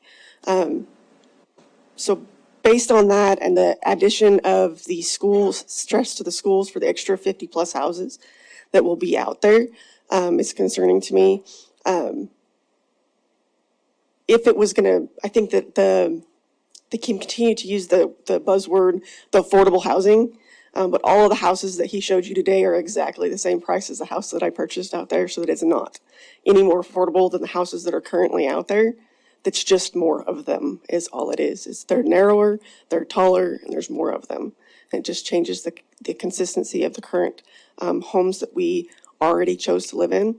It's like we took and purchased something, and afterwards they're trying to change to, bring in newcomers into that and provide that a better shiny penny for somebody, right? It changes what I already currently purchased. And now what I've purchased is no longer what I purchased. So thank you. Would you mind telling us your name? Oh, sure. Sharon Wilkerson. Next. Thanks, Mayor Cole and council members very much, as well as the members from the community that came. I'm Greg McDowell. My wife and I, Martha, own and operate High Plains Staples, which sits on the southeast corner of 70th and Rimrock and is an adjacent tract, irrespective of how you come out of this newly zoned subdivision plan. You'll travel past the horse pastures. So what are we? We're about a 40-acre facility that promotes riding and instruction and provides pasture land for the horses in that area, as well as turnout. We enjoy the educational aspect, working with riders of all ages there. And it's obviously zoned agricultural for our pasture land and commercial for about a 10-acre piece of that facility. We're concerned about the rezoning because we believe it'll push more traffic and create an environment that's not as hospitable to the horses, with all respect to the need for the low-income housing and multi-unit housing in our city. Our values are the gratitude that we have and the appreciation for another species, for providing them a safe environment for riding, promoting the sports, providing a peaceful surrounding that's not too busy or closing in on us, and preserving some of our beautiful sight lines to the rims. Specifically, our concern with regard to the property is road safety and traffic, which I think is an area that we can't debate. We're going to see more of that. There's also road noise, and it does have impacts on the horses. Sometimes vehicles can be rather loud. The construction traffic, the build-out will be particularly difficult. There may be more vandalism. We've had a little bit of that out there, and challenges to the horses' safety. Finally, I don't want to take too much of your time, but just getting a horse trailer out there and turning it around one way or the other, is a bit of a challenge. So sometimes that's really hard in heavy traffic. I don't think it'll come to that point, but our ask would be continue the process of collaboration and engagement with the community members, existing residents out there, provide a safe road, provide a buffer. I think this plan allows for some of that. And just look at the benefit in terms of what we do for our beautiful lands and for the beautiful horses that we have. We're here to advocate for them and for the riders that enjoy that and the communities that enjoy seeing that as part of what they want to build out into their areas. So thank you very much for listening. Thank you. Good evening, Council. Maybe I should say night. My name is Hillary Johnson, and I'm a resident out in Copper Ridge. A couple of things I want to hit on have already been hit on, so I won't waste any time kind of reiterating some of that. One of the things I would like to touch on is the timeliness that this process has taken place. It is my understanding that a neighborhood meeting has to have a 15-day notification in terms of when the notification is sent out and when a neighborhood meeting is held. The notification was sent out on January 18th and the meeting was held January 25th, which is less than 15 days. So from the get-go, this process has been meant to be rammed through the whole process. The city did, or the zoning office did, grant an extension with a deadline, and we were told that the applicant had to have the application back into the zoning for review by April 1st. I did place a phone call to zoning on April 1st and was told that they had not received the application, and they decided to extend the deadline till April 5th. When I inquired as to why, I was told it's because it is not a new application, but it's because it's a recurrent and it's an ongoing application. However, upon my review of DIY self-taught zoning since January, I did not find that to be an actual statement or anything in the law. So I'd be curious to dive into that a little deeper. I would say, in addition, that the traffic obviously has been a big thing, but beyond that is safety. It's the safety of our kids getting to school. It's the safety of our kids at school. Our schools are already overflowing. Literally Boulder's at 121%. So now we're going to just cram more kids in there, and well, it doesn't have to be the crux of the decision, but it should be influence. It should be a big weigh-in. The commercial node that you hear about, where we're going to get ice cream, it's a dirt lot, and it's been that way for several years. It is a balance, I think, to figure out when do we add commercial and when do we build, because obviously we need each other to thrive. However, I don't think the timing is right for those things to occur. I'd also implore you to consider of why that traffic circle is being put in at 62nd, Molt, and Rimrock. The reason that is because not because of necessarily the quantity of traffic, but it's because of the high fatality.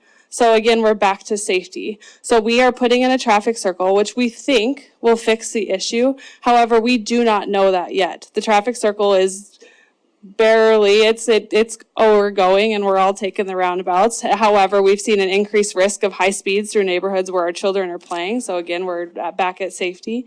And we don't know if it's going to fix it. We can change this and say, yeah, we're going to do a traffic study later and then we'll fix it then. That we're a day late and $1 short. We're looking at high fatality. We're looking at wrecks. We're looking, if that's your family member, what about if you were told, well, it's okay, we'll look at it later. It's not acceptable. We cannot do this. This is not the time. We're not against we're not against putting more houses out in that area. We'd just like to do it in the right order. The one last thing I'd quickly add in conclusion is that we'd like our neighborhood not necessarily to be N3. Obviously, that would be ideal. But we would like it to be N2 to actually match. You hear about compatibility of surrounding areas. N2 is what matches, not N1. So I'd like you to consider that further in your decision tonight. Thank you. Thank you. Good evening. My name is Eric Pankton. I live in Copper Ridge in Shiny Penny Way. And I apologize for my informal attire. I had another commitment prior to here. But I'm against this as the only reason I believe that they're doing this is because the original in the 7th filing, what they're building is over $500,000, and that's not working. And that was not intended for anybody in Billings here because they don't make that kind of money. So now they're going to try this to see if this works. It's kind of like throw it at the wall, see if it sticks.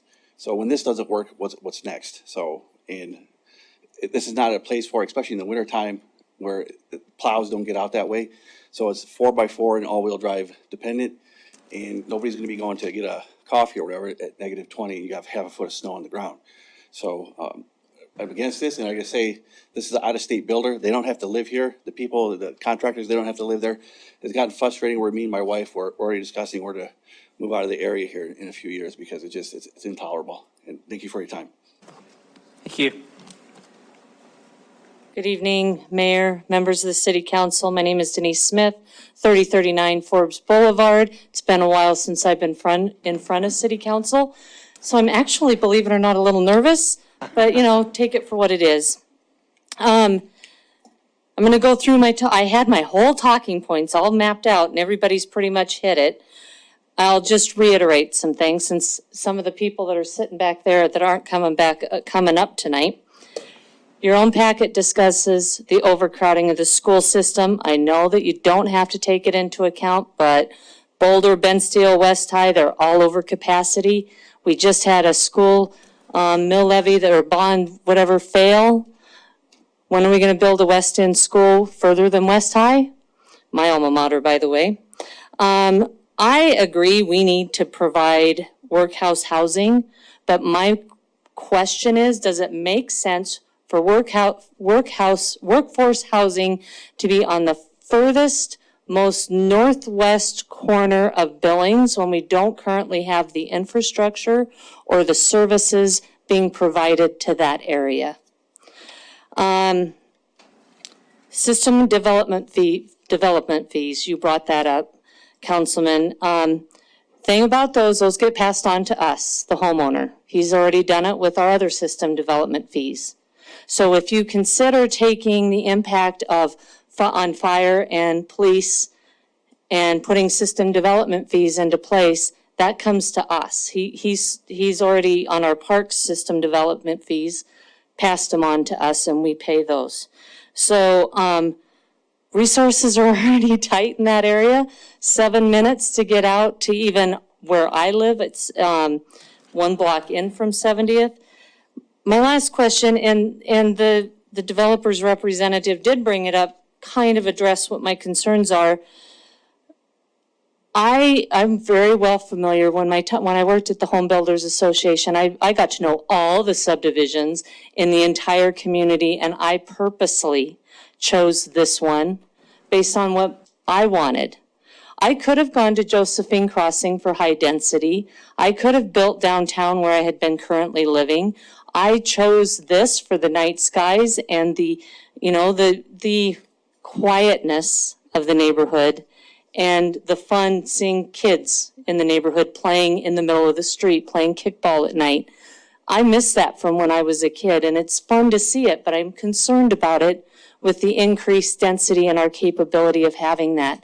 That being said, declaration of restrictions and protected covenants.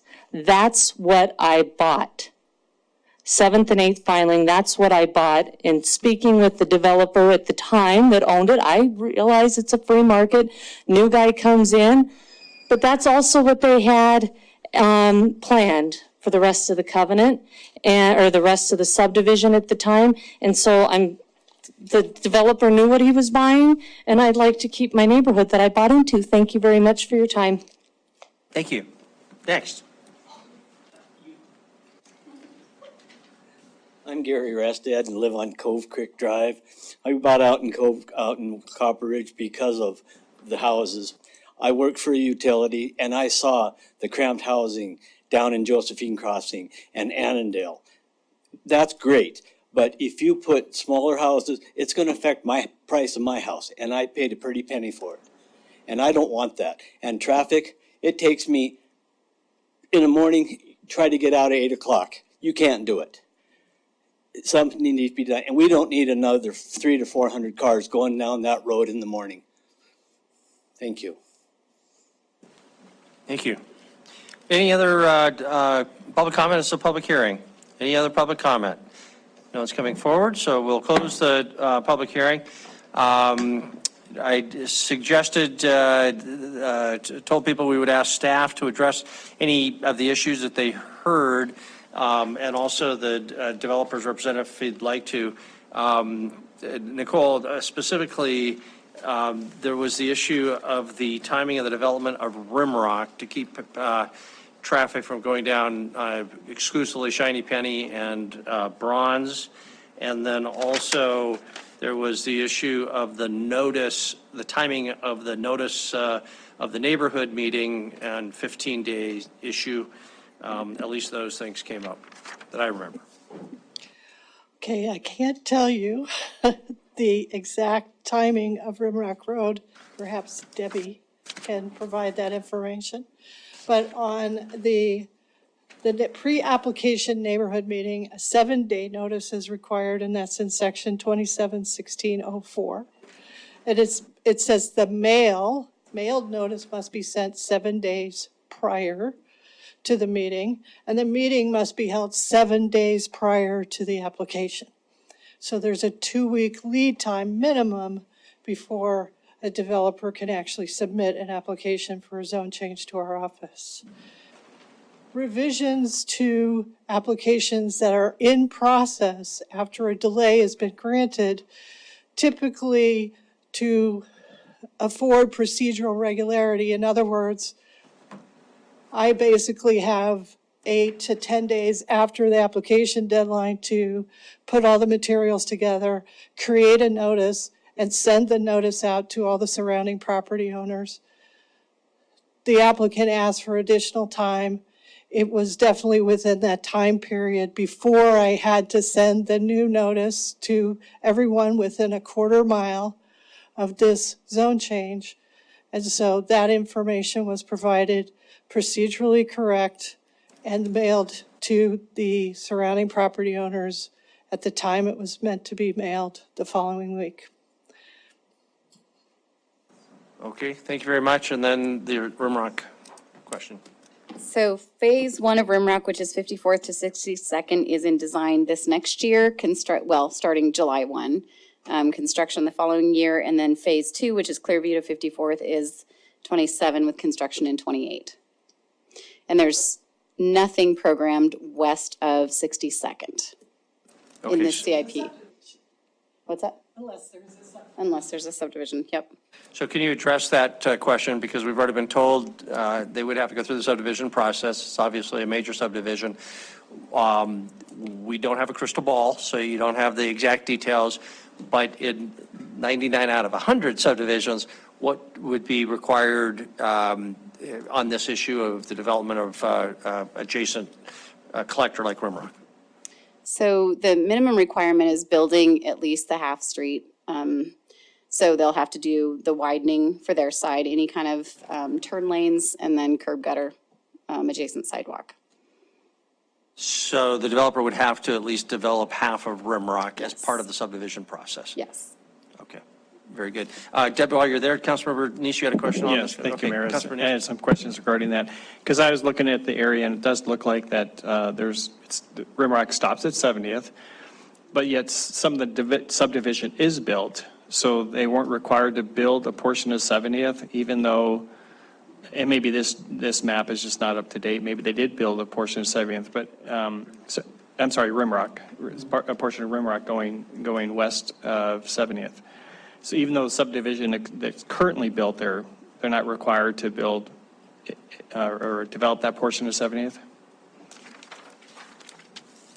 Yeah, because I'm just wondering that if they're going to build a further subdivision west, then why would they, if they're not required to build it now, why would they be required to build it then? Let me pull up the SIA and look at what that says. Developers are responsible for the frontage of their development. So let me look at the SIA. There might be a timing thing there that says they have to do it when the other side does or something, but let me check. I don't have an answer unless I look it up. And before you go ahead, another question regarding the areas that are developed now. They're concerned about Bronze and Shiny Penny, all the traffic going down there. I know we have different types of streets like, collectors, arterials, streets. So are any of those areas in the subdivision considered like collector streets that they were designed or to collect traffic from the rest of the neighborhood to move it out to 70th? And if not, can they actually use those streets during the subdivision process as collectors? So I will check the functional classification map and see what those are designated as. But our subdivision regulations say that we encourage connectivity through development. So it doesn't have to necessarily be a collector, especially when you've got a somewhat limited area. They can use a local street to make that connection. Okay, thank you. Okay, very good. Thank you, staff. I said we'd ask the developer if he had anything you wanted to comment on those issues. Mr. Mayor, Councilmember Flutter? I'm going to object to that because procedurally, we never, in 10 years that I've developed here, let the applicant come back with a rebuttal.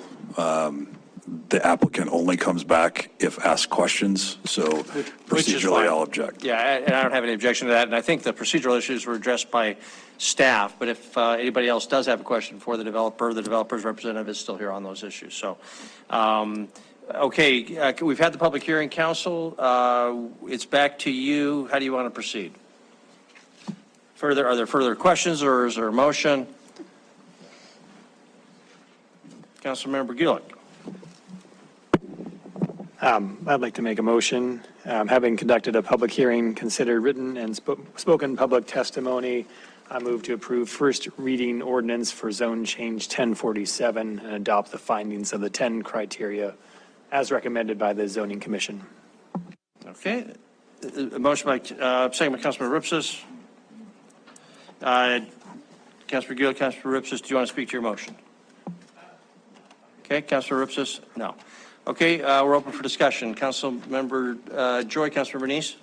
Thank you, Mayor and Council. I wanted to just speak a little bit about the issue of new school construction, and I am in no way an expert, but I do want to speak a little bit about that because it's kind of like what we do here at the city. If we have agricultural land, the school district doesn't have any money through property tax to build a school. So when the houses are put in, then it's possible to accumulate and to have the property tax base to pay for a school. It's kind of a chicken and egg thing.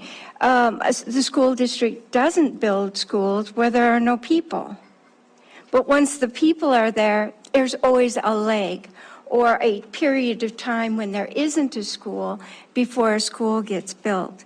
I think that in terms of the way that construction for a new school works, construction for a new school as a percentage of the total school district budget is about 2%. So it takes a very long time in order to really accumulate the funding to build a new school. And then only if taxpayers approve the building and construction of a new school will you get a new school. So when the school district has asked the voters, would you pass this so that we can build a new school? And the voters say no, guess what happens? Houses still get built, children are still born, but the school isn't built. So I think it's a very complex system. I think it's a very problematic system. There are many states that have construction grants that they give to local school districts to build new schools. We don't have that system here in Montana. So in terms of needing new schools, what I would ask is for the voters out there to approve new construction for schools. Because if you don't do that, guess what happens? No school gets built. So I think it's a very, very difficult decision that voters may not consider, is that this is part of a whole, not just a piece.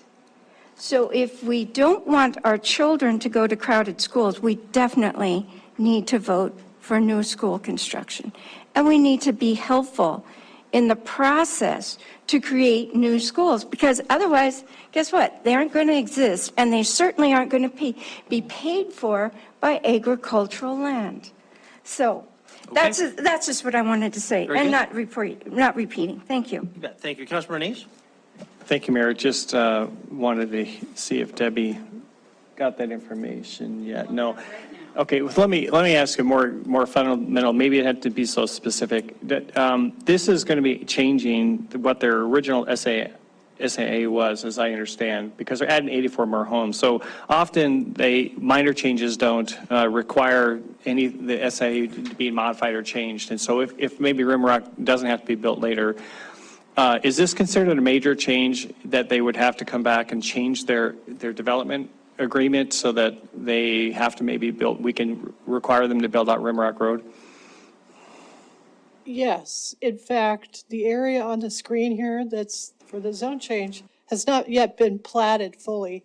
They were platted as large blocks of land in those subdivisions.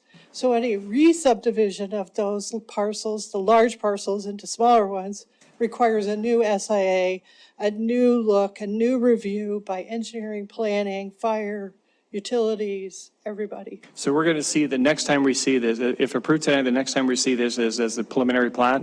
Yes. And that's the time we can make the changes or requirements for them to develop Rimrock or something like that at that time? The Okay. planning board, planning staff, city staff will have Okay. already, put those conditions before the developer, and they will be on their way to meeting that. Okay, great. That's running. It doesn't apply for tonight, so thank you very much. Okay. Very good. Further discussion. Councilmember Owen. I just very briefly wanted to thank the members of the public who came tonight. I think sometimes we don't often recognize the advocacy of people who are standing up and saying things that they believe in. I'm going to support this project because I think it meets our criteria, but I don't want anyone to walk away feeling like their comments weren't heard. People raised very good points. They were very thoughtfully made, and I just really want to commend the neighborhood for standing up for what they believe in, even if, as I suspect, the vote won't go your way. So just wanted to acknowledge the community engagement and encourage people to continue being engaged as we move through the platting process and the development process. Thank you very much. Councilmember Kennedy. Nicole, just a quick question. I'm just concerned about these covenants, that the covenants on the one side and the covenants on the other side don't match up. And if they purchase their homes with one set of covenants, is the covenants on the other side not going to match up? The covenants apply because these large parcels that have not yet been subdivided are already in those subdivisions, and subdivisions create covenants and put them in place. As the agent said, they have their attorneys looking at it to make a determination, a legal determination. The city is not a party to covenants. Typically, covenants can change, but only with the consent of all the parties that are subject to those covenants. So I think it might be a very large lift for them to have existing lot owners agree to a change in the covenants. So the covenants need to be the same? I guess I'm just trying to get an answer there. We don't change the covenants. The only people who can change the covenants are the people who own lots in the subdivision. Nicole, I think the question is, are there two sets of covenants or is there one? Is this land? As far as I know, there's only one set of covenants. So there's one set. There's no issue of matching. It's just there is one set and the property is apparently bound by those. For all of Copper Ridge. And that includes That includes this area. this area. Okay, that's Got it. what I wanted. Thank you.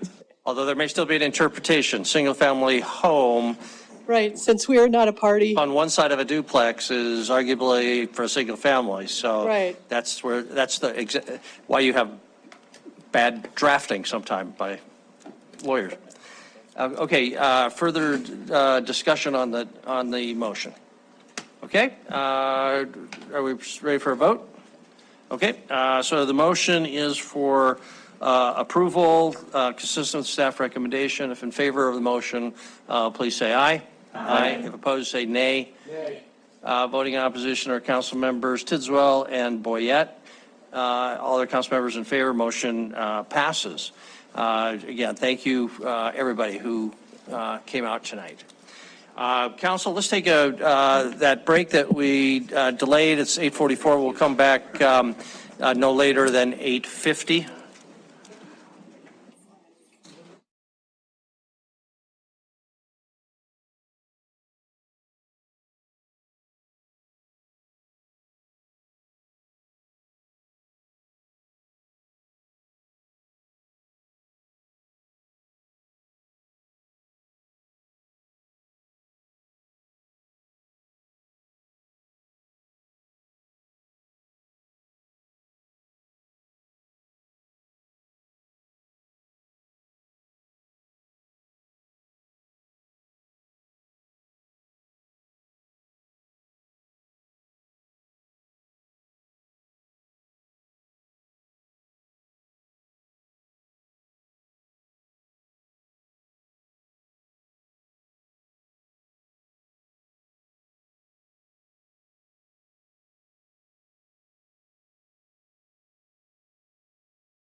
We'll get started. Nothing.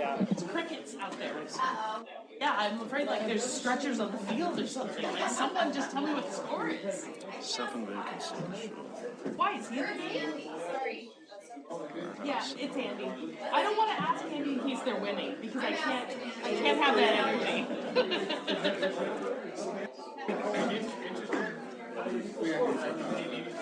That's right. Real rude. Remember how I said I was on board with your staff person? What time did they start? 6. They've got to be done. Yeah, they should have been done an hour ago. Yeah. Who won? I don't know. No one will tell me. Well, that thing. I do not. If the Heights one, yes. If the Heights one, I want you to interrupt whoever is talking, including the mayor. Yeah, absolutely. I'm good with that. Let's do it. Is that it? If they won, there was no baseball. Everybody is seated. So we're here. Okay. Welcome back, everyone. Thank you. We left off item number 5. Denise, would you read item number 5, please? This is a bid award for work order 2311, downtown two-way street conversion, including all schedules with alternate Bs to Montana Lines Incorporated. Staff recommends approval. Very good. Debbie, I guess you're our presenter? For a little bit, and then you get Katie. So I'm not going to go through it. Obviously, we've talked about this project quite a bit with different presentations. We talked about it a little bit 2 weeks ago at this meeting. During that meeting, you asked us to look at options, different things we could do. There aren't a lot of options as far as what this action is. This action is a bid award. So you can award by schedule, which is location. And I don't think that has been the issue to date, is the location that we're looking at. Or you can reject the bids and rebid it with just the maintenance. So those are really the options that you have tonight for the bid award. Katie's going to talk a little bit about some of the questions that came up regarding the TIF funding and some of the benefits of this, so I'm not going to hit on that. I do know there's been a lot of conversations about back-in angle parking, so I just want to talk about that for a second. Awarding this bid is just awarding a bid. It's awarding a contract with our contractor. The cost of striping doesn't change whether it's angled one way or the other. So it's a per foot cost for striping.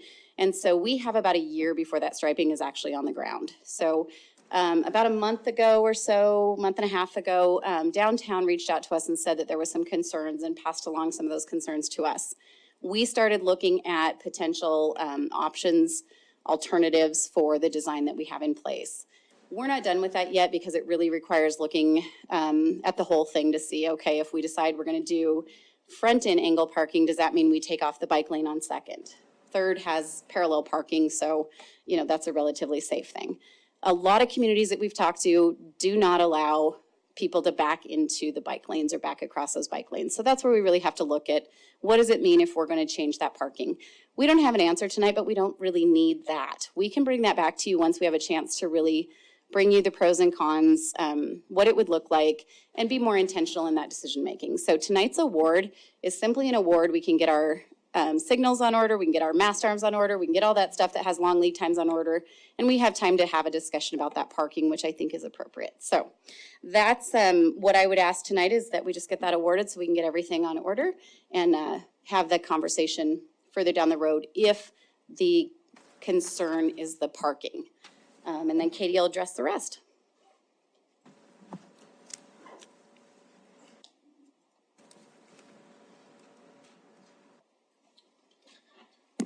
Good evening, Mayor and Council. Katie Schreiner, CEO of the Downtown Billings Association.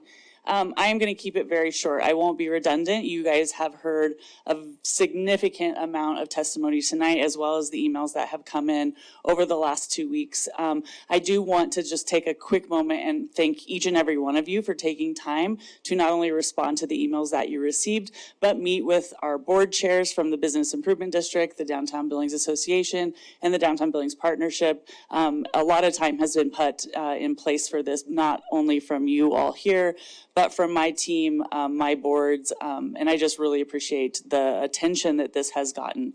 I wanted to just answer two questions that we haven't seen answered either by email or in testimony tonight. And so one of the questions that we've received a lot was, what is the return on investment for a project like this?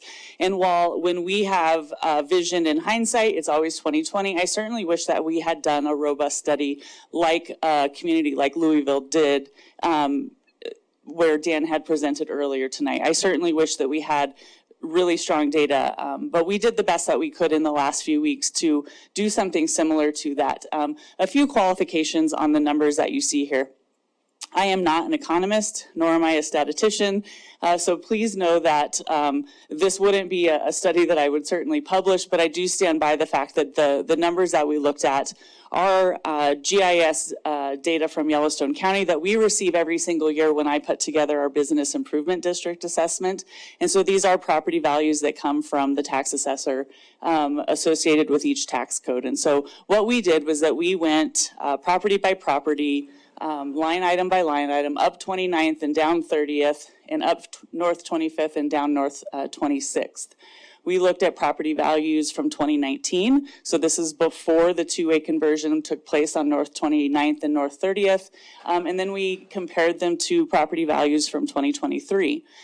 We chose North 25th and North 26th to compare to as a one-way couplet, partly because this was the couplet that was identified in our 1997 framework plan as the first 4 streets that would be done would be 29th, 30th, 25th, and 26th. Additionally, there's a lot of similarities on these streets. Both streets have significant government-owned or federally owned properties. Both have a parking garage. So we took properties between Montana Avenue and 6th Avenue North, and we took all the properties that have a 29th, 30th, 25th, or 26th facing address, if that makes sense to you. We didn't take any of the properties that are on a corner or that maybe spanned an entire block here. We really tried to make it where these were properties that just had frontage facing these one-way or these new two-way conversions. And so what we found on 29th and 30th was that there are 40 properties between Montana Avenue and 6th Avenue compared to 27 properties on 25th and 26th. The total change in value from 2019 to 2023 on 29th and 30th was $4.3 million in total value of property value, compared to 2.86 total change on 25th and 26th. That worked out to be an average percentage of growth over the properties that are available between Montana and 6th of a 17% growth rate on 29th and 30th compared to an 11% growth rate on 25th and 26th. One of the other pieces that we did, and you have a page in front of you that we put out during the break that took a look at specifically properties on 29th and 30th, what we knew to be the values of investment for these properties, the vacancies that were filled. Mema and I did the same exercise for 25th and 26th, a little less formally than the page that you have in front of you, but we do know and can identify that on 29th and 30th, since the streets were converted to two-way, we've seen 23 vacancies filled. And on 25th and 26th, 0 new businesses, so 0 vacancies filled on those streets. This again, I wouldn't publish this as a scientific study, but this was really what we could do without having taken the time and the money to do a full study when 29th and 30th were originally converted. So this was our best effort to be able to look at property line by line, every single property on those streets there. Additionally, you have heard the testimony of why we think two-way streets are important. And so I won't reiterate that. You guys have heard it over the last 2 weeks. You've heard it tonight. We certainly support the decision to continue on with the two-way street conversions. Also, the question that we heard a lot of was, what are we prioritizing within the Downtown Billings Partnership? This is the board that does manage the tax increment financing fund, the board that does bring recommendations to you for our TIF grants. And I wanted to just let you know that these were the priorities that were approved in February of this year. So this is before this conversation comes up tonight. The 4 main priorities that we have set forward, they have been for the last 3 years. They continue to be our priorities: infrastructure, You'll see two-way streets on there, also the 25th pedestrian bridge, anchor developments, for example, the Old Town Flats, which you have seen, the Rockman projects for the new hotel, and Futurity Tower, which we know is coming down the pipeline. Public safety continues to be a main priority of ours, specifically contributing to our downtown officer, our cooperative safety program, contributing to the quiet zone along the railroad and StepTed. Also, we work really heavily in business development with our signage program, business and property liaison, and trying to be a resource for businesses who are coming in, wanting to expand into downtown Billings. So just to reiterate that these are our 4 strategic priorities, and they have been and continue to be. I do feel that the two-way streets has been and will continue to be a priority as far as infrastructure, and I hope that I've been able to show just a very quick little glimpse at what that might mean as far as economic development. I'm happy to answer any questions as far as other priorities that we might have, other plans that we might have coming down the line. If you have anything at all, we're here to just continue this discussion, and I appreciate the opportunity to do so. Okay, thank you. Questions for Katie, Councilmember Kennedy? Katie, thank you very much. You've been very good about getting information out. You've done a great job. So I just want to say my whole thing on the holdup on this is looking at the quadrant down there on downtown officers. And as I spoke with Katie and Chris the other day, the one thing that I'm looking at is for another officer downtown. We can change the streets. We can do a lot of different things. We still need enough officer downtown. I will not hold this up this evening. I will go tomorrow to our budget committee to ask for that position to come out of Tax Increment Financing District for this next year. Thank you. Very good, thank you. Councilmember Owen. Thank you, Mayor. Katie, this is helpful, but I think it sort of dodges a little bit of the reality, which is the increments declining. The tax revenues flowing in, according to our budget documents, are going down year after year. So something isn't working. I am concerned. I'm less concerned than I was 2 weeks ago about the availability of incentives, right? Because I think, you know, I've gotten enough peace from our finance director that this project is coming in under budget, that the projections are better than when we looked at the Rockman property, for example. But with, you know, I mean, at least since 22, declining revenues, and we had budgeted in 24 for about 2.6 million into the downtown TIF, and the estimates right now that were published in our budget are about 2.4 million. So it's, I mean, it's measurable and it's going to hamstring. So help me understand a little bit about how you intend to navigate actual hardcore business attraction, because just occupancy isn't inherently going to drive increment, right? We need other things. And if we're tying up incentives, I'm concerned. So I want to be real clear. I don't have a strong feeling one way, two way. I don't particularly care. I want the downtown to work, and I'm concerned we're not quite serious enough about it. So do you want to respond? And then I have another question. Mayor and Council, Councilmember Owen, I appreciate the question. I will say that when I took this position, I started in January of 2018. The year prior to that, staff, board, council had made several very significant decisions in TIF grants. Specifically, probably most recognizable would be the $3.5 million grant to the Alberta Bear Theatre. In addition to that, other projects that you have seen come to fruition and have been paid out, such as the Art House Theater, several other projects were made. Those decisions were made prior to my taking this position. Immediately upon taking this decision, we were informed that the DOR assessment came back and we saw the most significant decline that we've seen in the history of the TIF district. And so we immediately were faced with this almost exact decision that we're faced with right now. We have plans on our books. We have vision for what our downtown needs to see. We have plans and building projects that are underway, and they're backed by really enthusiastic parties in our community, generally really widely accepted by our community, by council, by the board. But what we were really faced with was that the TIF district has been and will continue to be an unknown factor.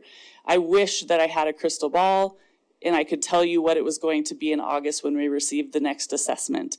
Unfortunately, we don't have a crystal ball for that. And so what we do is, to the best of our abilities, be able to look at what projects we know are coming down the line, what projects have already been prioritized, and be able to be nimble to an extent and make those decisions based on really truly what is an unknown. What we do know to be true is that in August, we will receive a valuation, and it is, your guess is as good as mine. If you had a crystal ball, I'd drag you out of here right now. We'd go buy lottery tickets and we'd be set for life. But we don't know what that's going to be. And so what we're doing right now is a very careful dance. And what we did in 2018 is a similar, very careful dance. What we actually saw in 2018 was that the forecast was actually much lower than what's forecasted right now. The amount of money that we were forecasting just a few years in advance was approximately $130,000. And we were faced with this idea that we're never going to be able to do the projects, not only that we want to do in the future, but that have already been granted. For example, the Alberta Bear Theatre. How will we pay out $3.5 million for this very important project when our cash flow is showing to be at $130,000? It's an unlikely scenario. So we went back to our boards, we went back to the Alberta Bear Theatre, and we said, how can we adjust this so that it works out? And we were able to navigate that and negotiate those conversations. And then we also put our TIF applications on hold for a year. And we spent that time working with council to create a TIF policy, working with council to create an MOU between all of the districts to create consistency between our applications.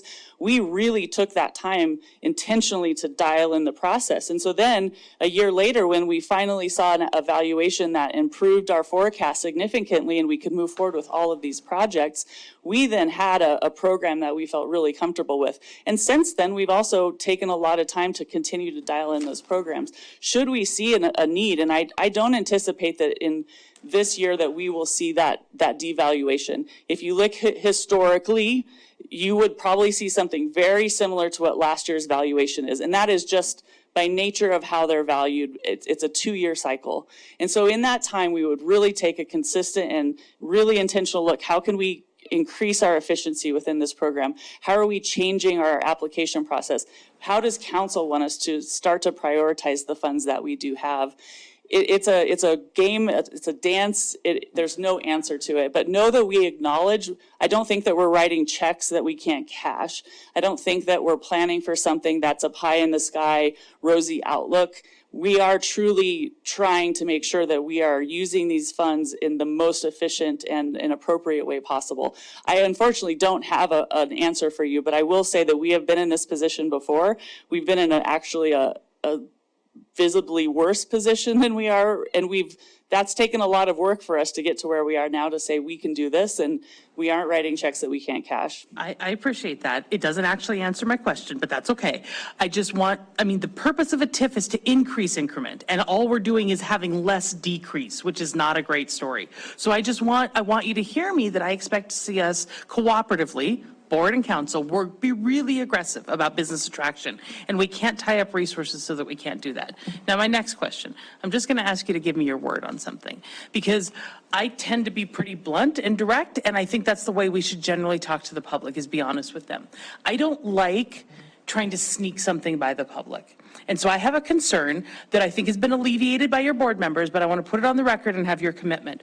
I don't want us to create an inevitable scenario that leads to the closing of downtown streets. So we go one-way to two-way to slow down traffic, and then we put in grade separated bike lanes, and then we put in back in parking. It becomes real hard to navigate, and then we say, gosh, no one drives downtown, let's close the road. If there is a desire on the part of DBA to close the downtown roads and create pedestrian malls, let's just talk about it. Let's just be open. It's in your budget that you're going to start studying that this summer, closing Broadway, seasonally, forever. All I want is that you will commit to me that we will have that as an open conversation and not begin making these little cuts and bites that inevitably lead to a conclusion that wasn't inevitable when we started this process. If the DBA wants to close downtown streets, just say so, and let's talk about it as a community.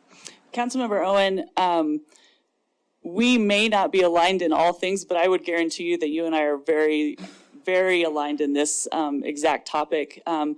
We do have on our strategic priorities, it's not something that's in our budget, it's in our strategic priorities for the Business Improvement District as directed by that board, that they would really like to understand why closing down Broadway specifically is or isn't a good idea. you can speak with many property owners on Broadway that I will come to these informational meetings that we have had time and time and time again, and I will tell them it is not a good idea unless you have a very, very good plan for it. To just close down the street and not have practically 24-hour programming of that closed street, all then you get is a very large empty street. And those are not fun. If you've ever been to an event of ours at the end of the event and it's still closed, but all the people have gone on, it's just a vacant wasteland, you know, and I do not want that for our downtown. So know that I am personally and professionally not in favor of closing down our streets. I don't think that we have the retail market to support what you might in your head think of as a walking mall. We do not have a Pearl Street. We do not have a 16th Street. We don't have that kind of economy in place at this time. And so for me to be able to put that onto our priority list, it is truly as a planning effort that I could then come back to our board and say, this isn't something that we would support as a staff. That's why they've hired us, is to make those decisions and to show them why it isn't a good idea. But you can ask anybody on Broadway who is in favor, and I can give you their names. I can also give you the names of the people on Broadway who are in favor or not, and you could hear that I'm certainly professionally and personally not in favor of that decision. However, I do work for the board of directors. I do work for the property owners, and that's who they represent, and they would like us to just explore what does that take to do that. And if we were to do anything like that, it would be something along the lines of a Thursday, Friday, Saturday closure to have some specific special one-off type of event, live music, food trucks, seating, activities, that kind of I just thing. need you to acknowledge that's an entire community conversation, not just a Absolutely. downtown conversation. Oh. And make sure that's very public and inclusive. The debate's fine. Have the debate, study it. Just please do it openly. Absolutely. Thank you. Thank you. Okay, very good, thank you. So council, we've had a presentation and we're just in the question on stage, I guess. Councilmember Neese, Councilmember Absent-Lighter? Thank you, Mayor. Okay, I think I said first, go ahead. Katie, thank you very much for your information, the email you sent me. It was helpful.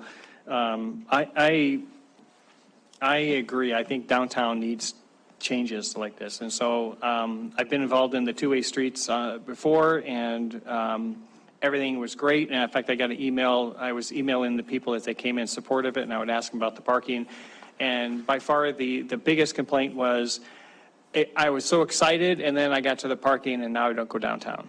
And so if we're going to make downtown vibrant, and we want people to come down there, and we're going to go to two-way streets, we're going to slow the traffic down so it's people aren't running through that. It's going to be a safer place to travel.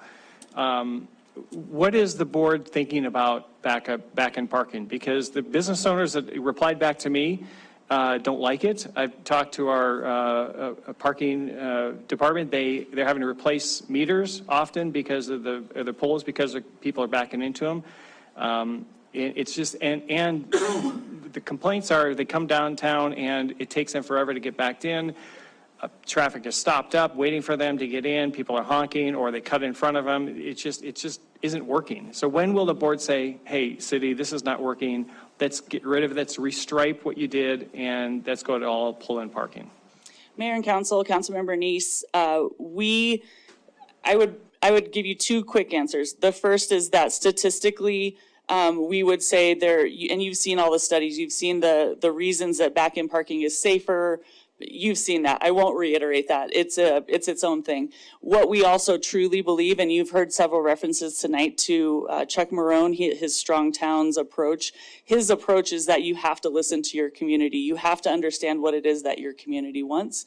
That is our job as the Downtown Billings Association through our 4 different boards, is to make sure that we are representing our business community, our property owners, the visitors to downtown, everybody in our community who loves downtown so much. We have to be able to listen to them. And so I think our commitment to you and the council is that we want to be able to represent our community well. We don't want to push an idea that in one direction is maybe on paper something that you could get behind. We want to believe that we understand what our community really wants. And so my commitment to you is that that is what we will do. I don't believe that if our community continues to say that they do not enjoy the back end parking, that's something that keeps them from coming downtown, that we would turn a blind eye and a deaf ear to those comments. And so my commitment to you is, while I won't make that decision, I will represent downtown community and the community outside of that to be able to at least pass along those feelings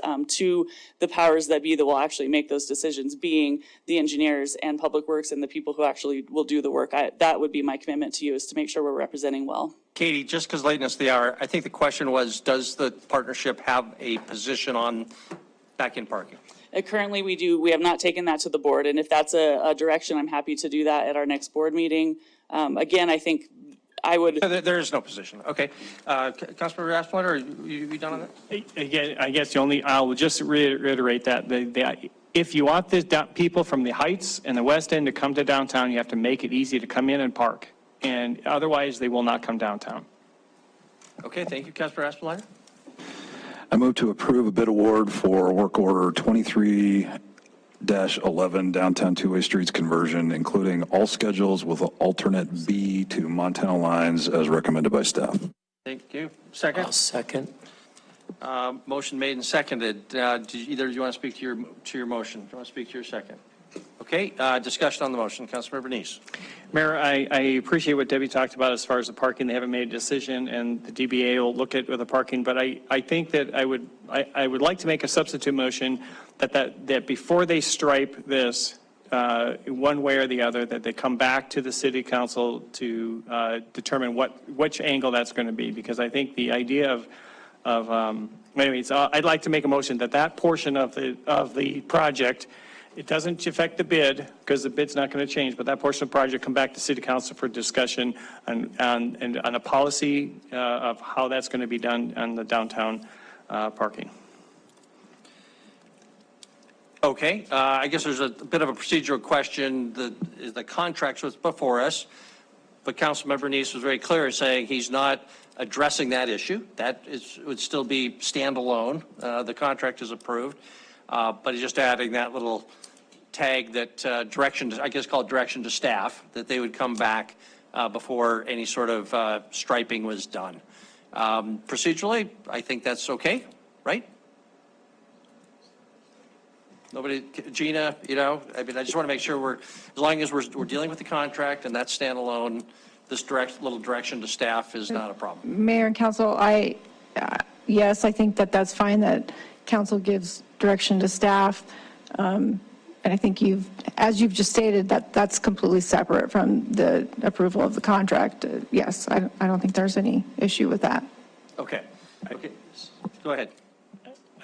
Yeah, as long as it's separate and it's not going to impede the contract, I'm fine with it. But again, there's no second yet, so until that second, no discussion. Sir, is there a second? Councilmember Rupsis? If I could just ask a question of clarification, Councilmember Nice, is your substitute a motion to approve the contract and everything that Councilmember Aspenlider said, plus also add this additional staff direction on top? No, this was an amendment to the motion. I would agree with going forward with the two-way street conversion. But the project also includes back-end parking. That's the project description. But I think that portion of it has to come back to us, and that has to then determine whether you do forward or backward parking. I'm just trying to figure out if we're going to need one vote or two here. I was hearing an amendment to well, we'd have to approve the amendment. Okay, so it's an amendment? Yeah, this is an amendment. So unless there's no second, then it's not an amendment. Yes. So was there a second? Councilmember Boyette indicates a second. So we'll proceed to a vote on the amendment after some discussion. Councilmember Shaw? Yeah, I heard Debbie say that they were planning to do that anyway, that this is unnecessary. She's nodding her head. Yes, it has other impacts just besides parking. So we would bring the whole new design back, alternatives. So, yep, we committed to that. Okay, so there's no issue for you. We approve this, we don't. You're going to do the same thing no matter what. Right. Thank you. Okay. The motion is still before us. Councilmember Kennedy? Mayor, just a procedural issue. I was told today, earlier, that I could not come and amend this with having an officer from TIF dollars because that wasn't, the contract was there to approve and you couldn't amend it. So I'm a little confused here about now we're changing the rules. So I'm just asking. Yeah, legitimately so. I guess I was saying this is being something different than defining the funding source. Gina, do you want to comment on this topic? Thank you, Mayor. Yes, I was just going to try to interject or get Chris to interject. And because Debbie has indicated that she is already planning to do that, I don't think is necessary or probably even appropriate to add such a thing to the motion. The action item here is to approve the contract. That's a separate issue. If you want to bring direction to staff, I'm not sure that this is really the appropriate time.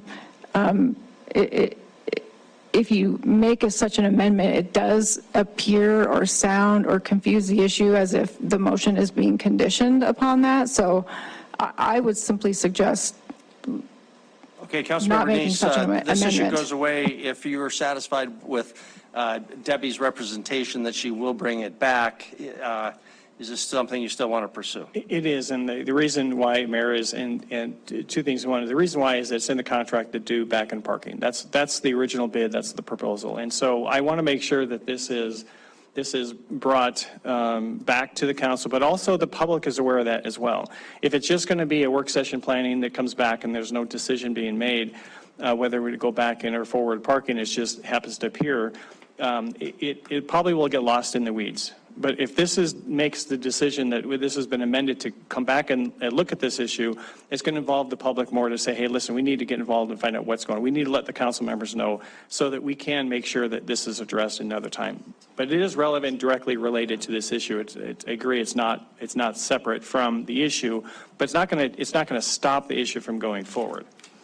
Okay, let's proceed to a vote. Councilmember Smith? I wonder if it would be acceptable to Councilmember Neese if you were to, and would it be okay if we were to vote on the contract only by itself and then offer an additional motion to provide staff direction for that? I would certainly support both motions if they were on the table, but if Councilmember Neese would be open to it and procedurally it would be okay because it is germane to the conversation that we're talking about, then maybe we can handle it as just two separate motions sequentially. With the vote on the contract first. We vote on the contract, then vote on the staff direction. Mayor, I'll address that. So you're content to withdraw your motion? No, I would address that is once you vote on the matter, it's done. You can't readdress it. And so trying to make a direction on afterwards would be out of order. So this is the only time really to address it while it's still on the table. Yeah, that'd be my concern. Once the issue is done, it's done. I'm sorry, we can't provide an additional motion providing staff direction on a related but. Yeah, I see what you're saying. So, Councilmember Neese, once the issue of the contract is resolved, we're just telling you we would promise you, we're not going to rule it out of order. We're just going to address your issue after the contract has been approved, if the contract is approved. Okay, we're still going to still take two votes. We're still going to take two votes, but the contract would be voted on first. All right, then. Hey, Mayor, I have a question. With the agreement of the second, if that's what the council is obliged to do, then looks like they both agree. I'll do that. Okay, so it's withdrawn on that understanding. Councilmember Kennedy, before we proceed to a vote on the underlying motion. This is a question for Counselor. Counselor, if I turned around and amended this and to say that we would offer a police officer from the tax increment financing district and have the staff prepare the paperwork after the vote on the contract, can we do that? Mayor, Councilmember Kennedy, I'm perhaps I'm not exactly sure what you're talking about, frankly. That's a completely separate issue that involves an issue that's not properly before council right now, the budget and the police department.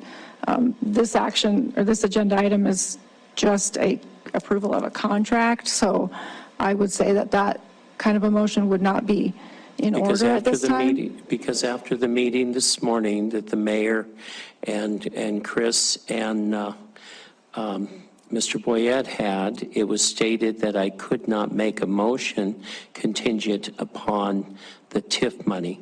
So I just want to make a point tonight that we keep on changing different rules, and I just don't want that to happen. I am going to go back tomorrow to the budget hearing and ask for the TIF money to be allocated for a police officer for downtown. But I figure if we're adding amendments, I'm confused on all of this, but I'm going to vote for this and get it off the table so we can move on. And that, I think the Budget and Finance Committee would be the appropriate place to take that matter up. The budget and the TIF district budget is not before council right now. And that's simply why I said what I said, that it was not in order. Yeah, good enough. Let's move on to the underlying motion. So the underlying motion, again, is for approval of the contract. Is there any further discussion on that? I appreciate your desire. I just want to make the quick comment that when the developers from Fargo were in town, I raised this question. They didn't know about our discussions, and I hope I did it in a fairly neutral way. They've gotten rid of their two ways, and I just said, when you, or your one way, sorry, and when you're choosing where to put your money, does that matter, whether it's a one-way or two-way street? And they said, we generally don't look to do any sort of development on a one-way street. So that was very powerful for me. So, okay, ready to vote? The motion is against for approval. If in favor of the motion, please say aye. Aye. If opposed, say nay. Voting in opposition, council members Kennedy and only council member Kennedy. So the motion passes. Now, we did say, because it involves the direction of the performance of this contract, is there a desire to direct staff to come back with this report? That was the motion that was still there. I'm sorry, Mayor. Yes, I'm sorry. I was voting for the two-way. I was voting against the amendment. Oh, okay, so you misunderstood the vote. Yes. So with that understanding, you wanted to vote in favor. That makes the Yes. motion unanimous. Thank you for that clarification.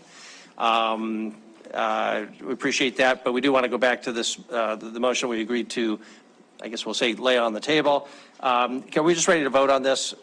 Okay. Yes. Can we have him restate his motion, though? Or his Sure. desire? Yeah, the motion would be to direct staff, now it's direct staff, to bring back to us the plan and for the council to make the decision whether it's forward or backward parking downtown. And Councilmember Boyette had the second. That's still the case? Yes. Is the motion clear? Clear enough, anyway?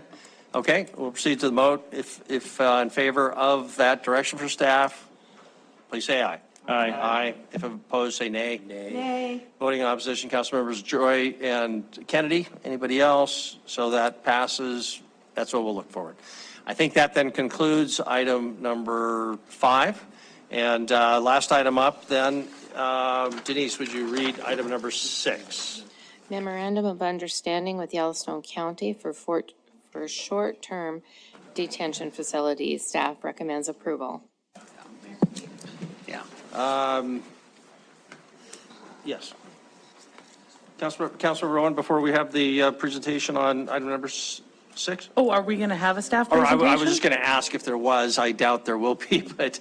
There's not a need. You've got the packet and the material, the memo explained it. So we're here to answer any questions if you've got them. Okay, so that's it. Councilmember Mayor, Rowan. I think we've discussed this at length. We've debated it significantly. I'm ready to make a motion unless people feel like talking about it. No, I don't think so. I move to approve entering into the memorandum of understanding with Yellowstone County for the short-term detention facility as recommended by staff. Second by Councilmember, lots of seconds, but I saw Councilmember Aspenlider's hand up first, so. And we pay by the motion and the seconds, so. Okay, any discussion to your motion, either Councilors members Owen or Aspenlider? No. No, Councilmember Boyette. I understand that the county's already voted yes on today or yesterday, so let's approve it. Okay. Probably not Any other discussion? Before we vote, Councilmember Joy. Thank you. I've already previously stated my concerns about this. My concerns have not gone away. I do think that the taxpayers of the city do pay their share into the facility.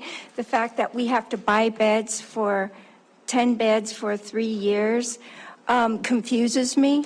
And I think the fact that we're willing to buy 10 beds for 3 years will set a precedent of the county saying to us, hey, you paid for it last time, you need to pay for it this time too. So I've stated my objections. My objections have not gone away, so I will be a no vote. Okay, thank you. Any further discussion? Okay, the motion is for approval. If in favor of the motion, please say aye. Aye. If opposed, say nay. Nay. Voting in opposition, Councilmember Joy. All other council members in favor. Motion's approved 10-1. Appreciate your attention to that. Public comment on items not on our agenda tonight. Appreciate your patience. I'll be fast. I'm so sorry. Thank you for being here so long and doing this. I'm following up on urban forestry with Patrick speaking earlier today from the Montana Urban Forestry Council. MUCFA, if you ever want to know the name. It's interesting. I just want to mention that the thing with urban forestry that people don't realize, and I didn't realize until this started to look at this as a YVCC, Yellowstone Valley Citizens Council, in the last year, is that there's a triple bottom line for green infrastructure, and urban forestry is one element of green infrastructure. So putting those things into the city brings in, and it saves us money in environment, it increases the economic basis, and it also is social benefits for the community. It was surprising to me. I thought they were just trees, but no, there's more. So just wanted to let you know about that. And then also, it's really important that we whether we handle our city comprehensively. So all of the trees, all of the public trees, the boulevard trees, the park trees, the public parking lot trees, they all have to be handled under one management plan because there's a lot of in with our trees. And there's also something that Patrick from MUCFA flagged me down, and he said, make sure they know this, that there's a liability associated with it, and that we don't right now have an inventory of all of our public trees. We know what the park ones are, but we don't have the whole city. And the problem with not having an inventory is that they're not managed. And if, like in the last big windstorm, I think 3 trees came down, and if they had landed on a car, if they'd killed somebody, when you start going to the lawsuits, the person who's, the impacted party, they're going to be asking questions about, well, how is it managed and how is it controlled, and are you taking care? And so he said there's a real concern with liability, that you need to follow the standard practices of knowing your trees, making sure they're taken care of. They are on the property of homeowners, to be honest. I think that's what our ordinance is, but we don't really maintain it. I don't know if that's right or not. So Ed's saying no. But anyway, it's important that from a liability perspective as well. So that is it. Thank you for staying late and being our servants as our city council and our mayor and our administrator and everybody else. Have a good night. Thank you for your patience.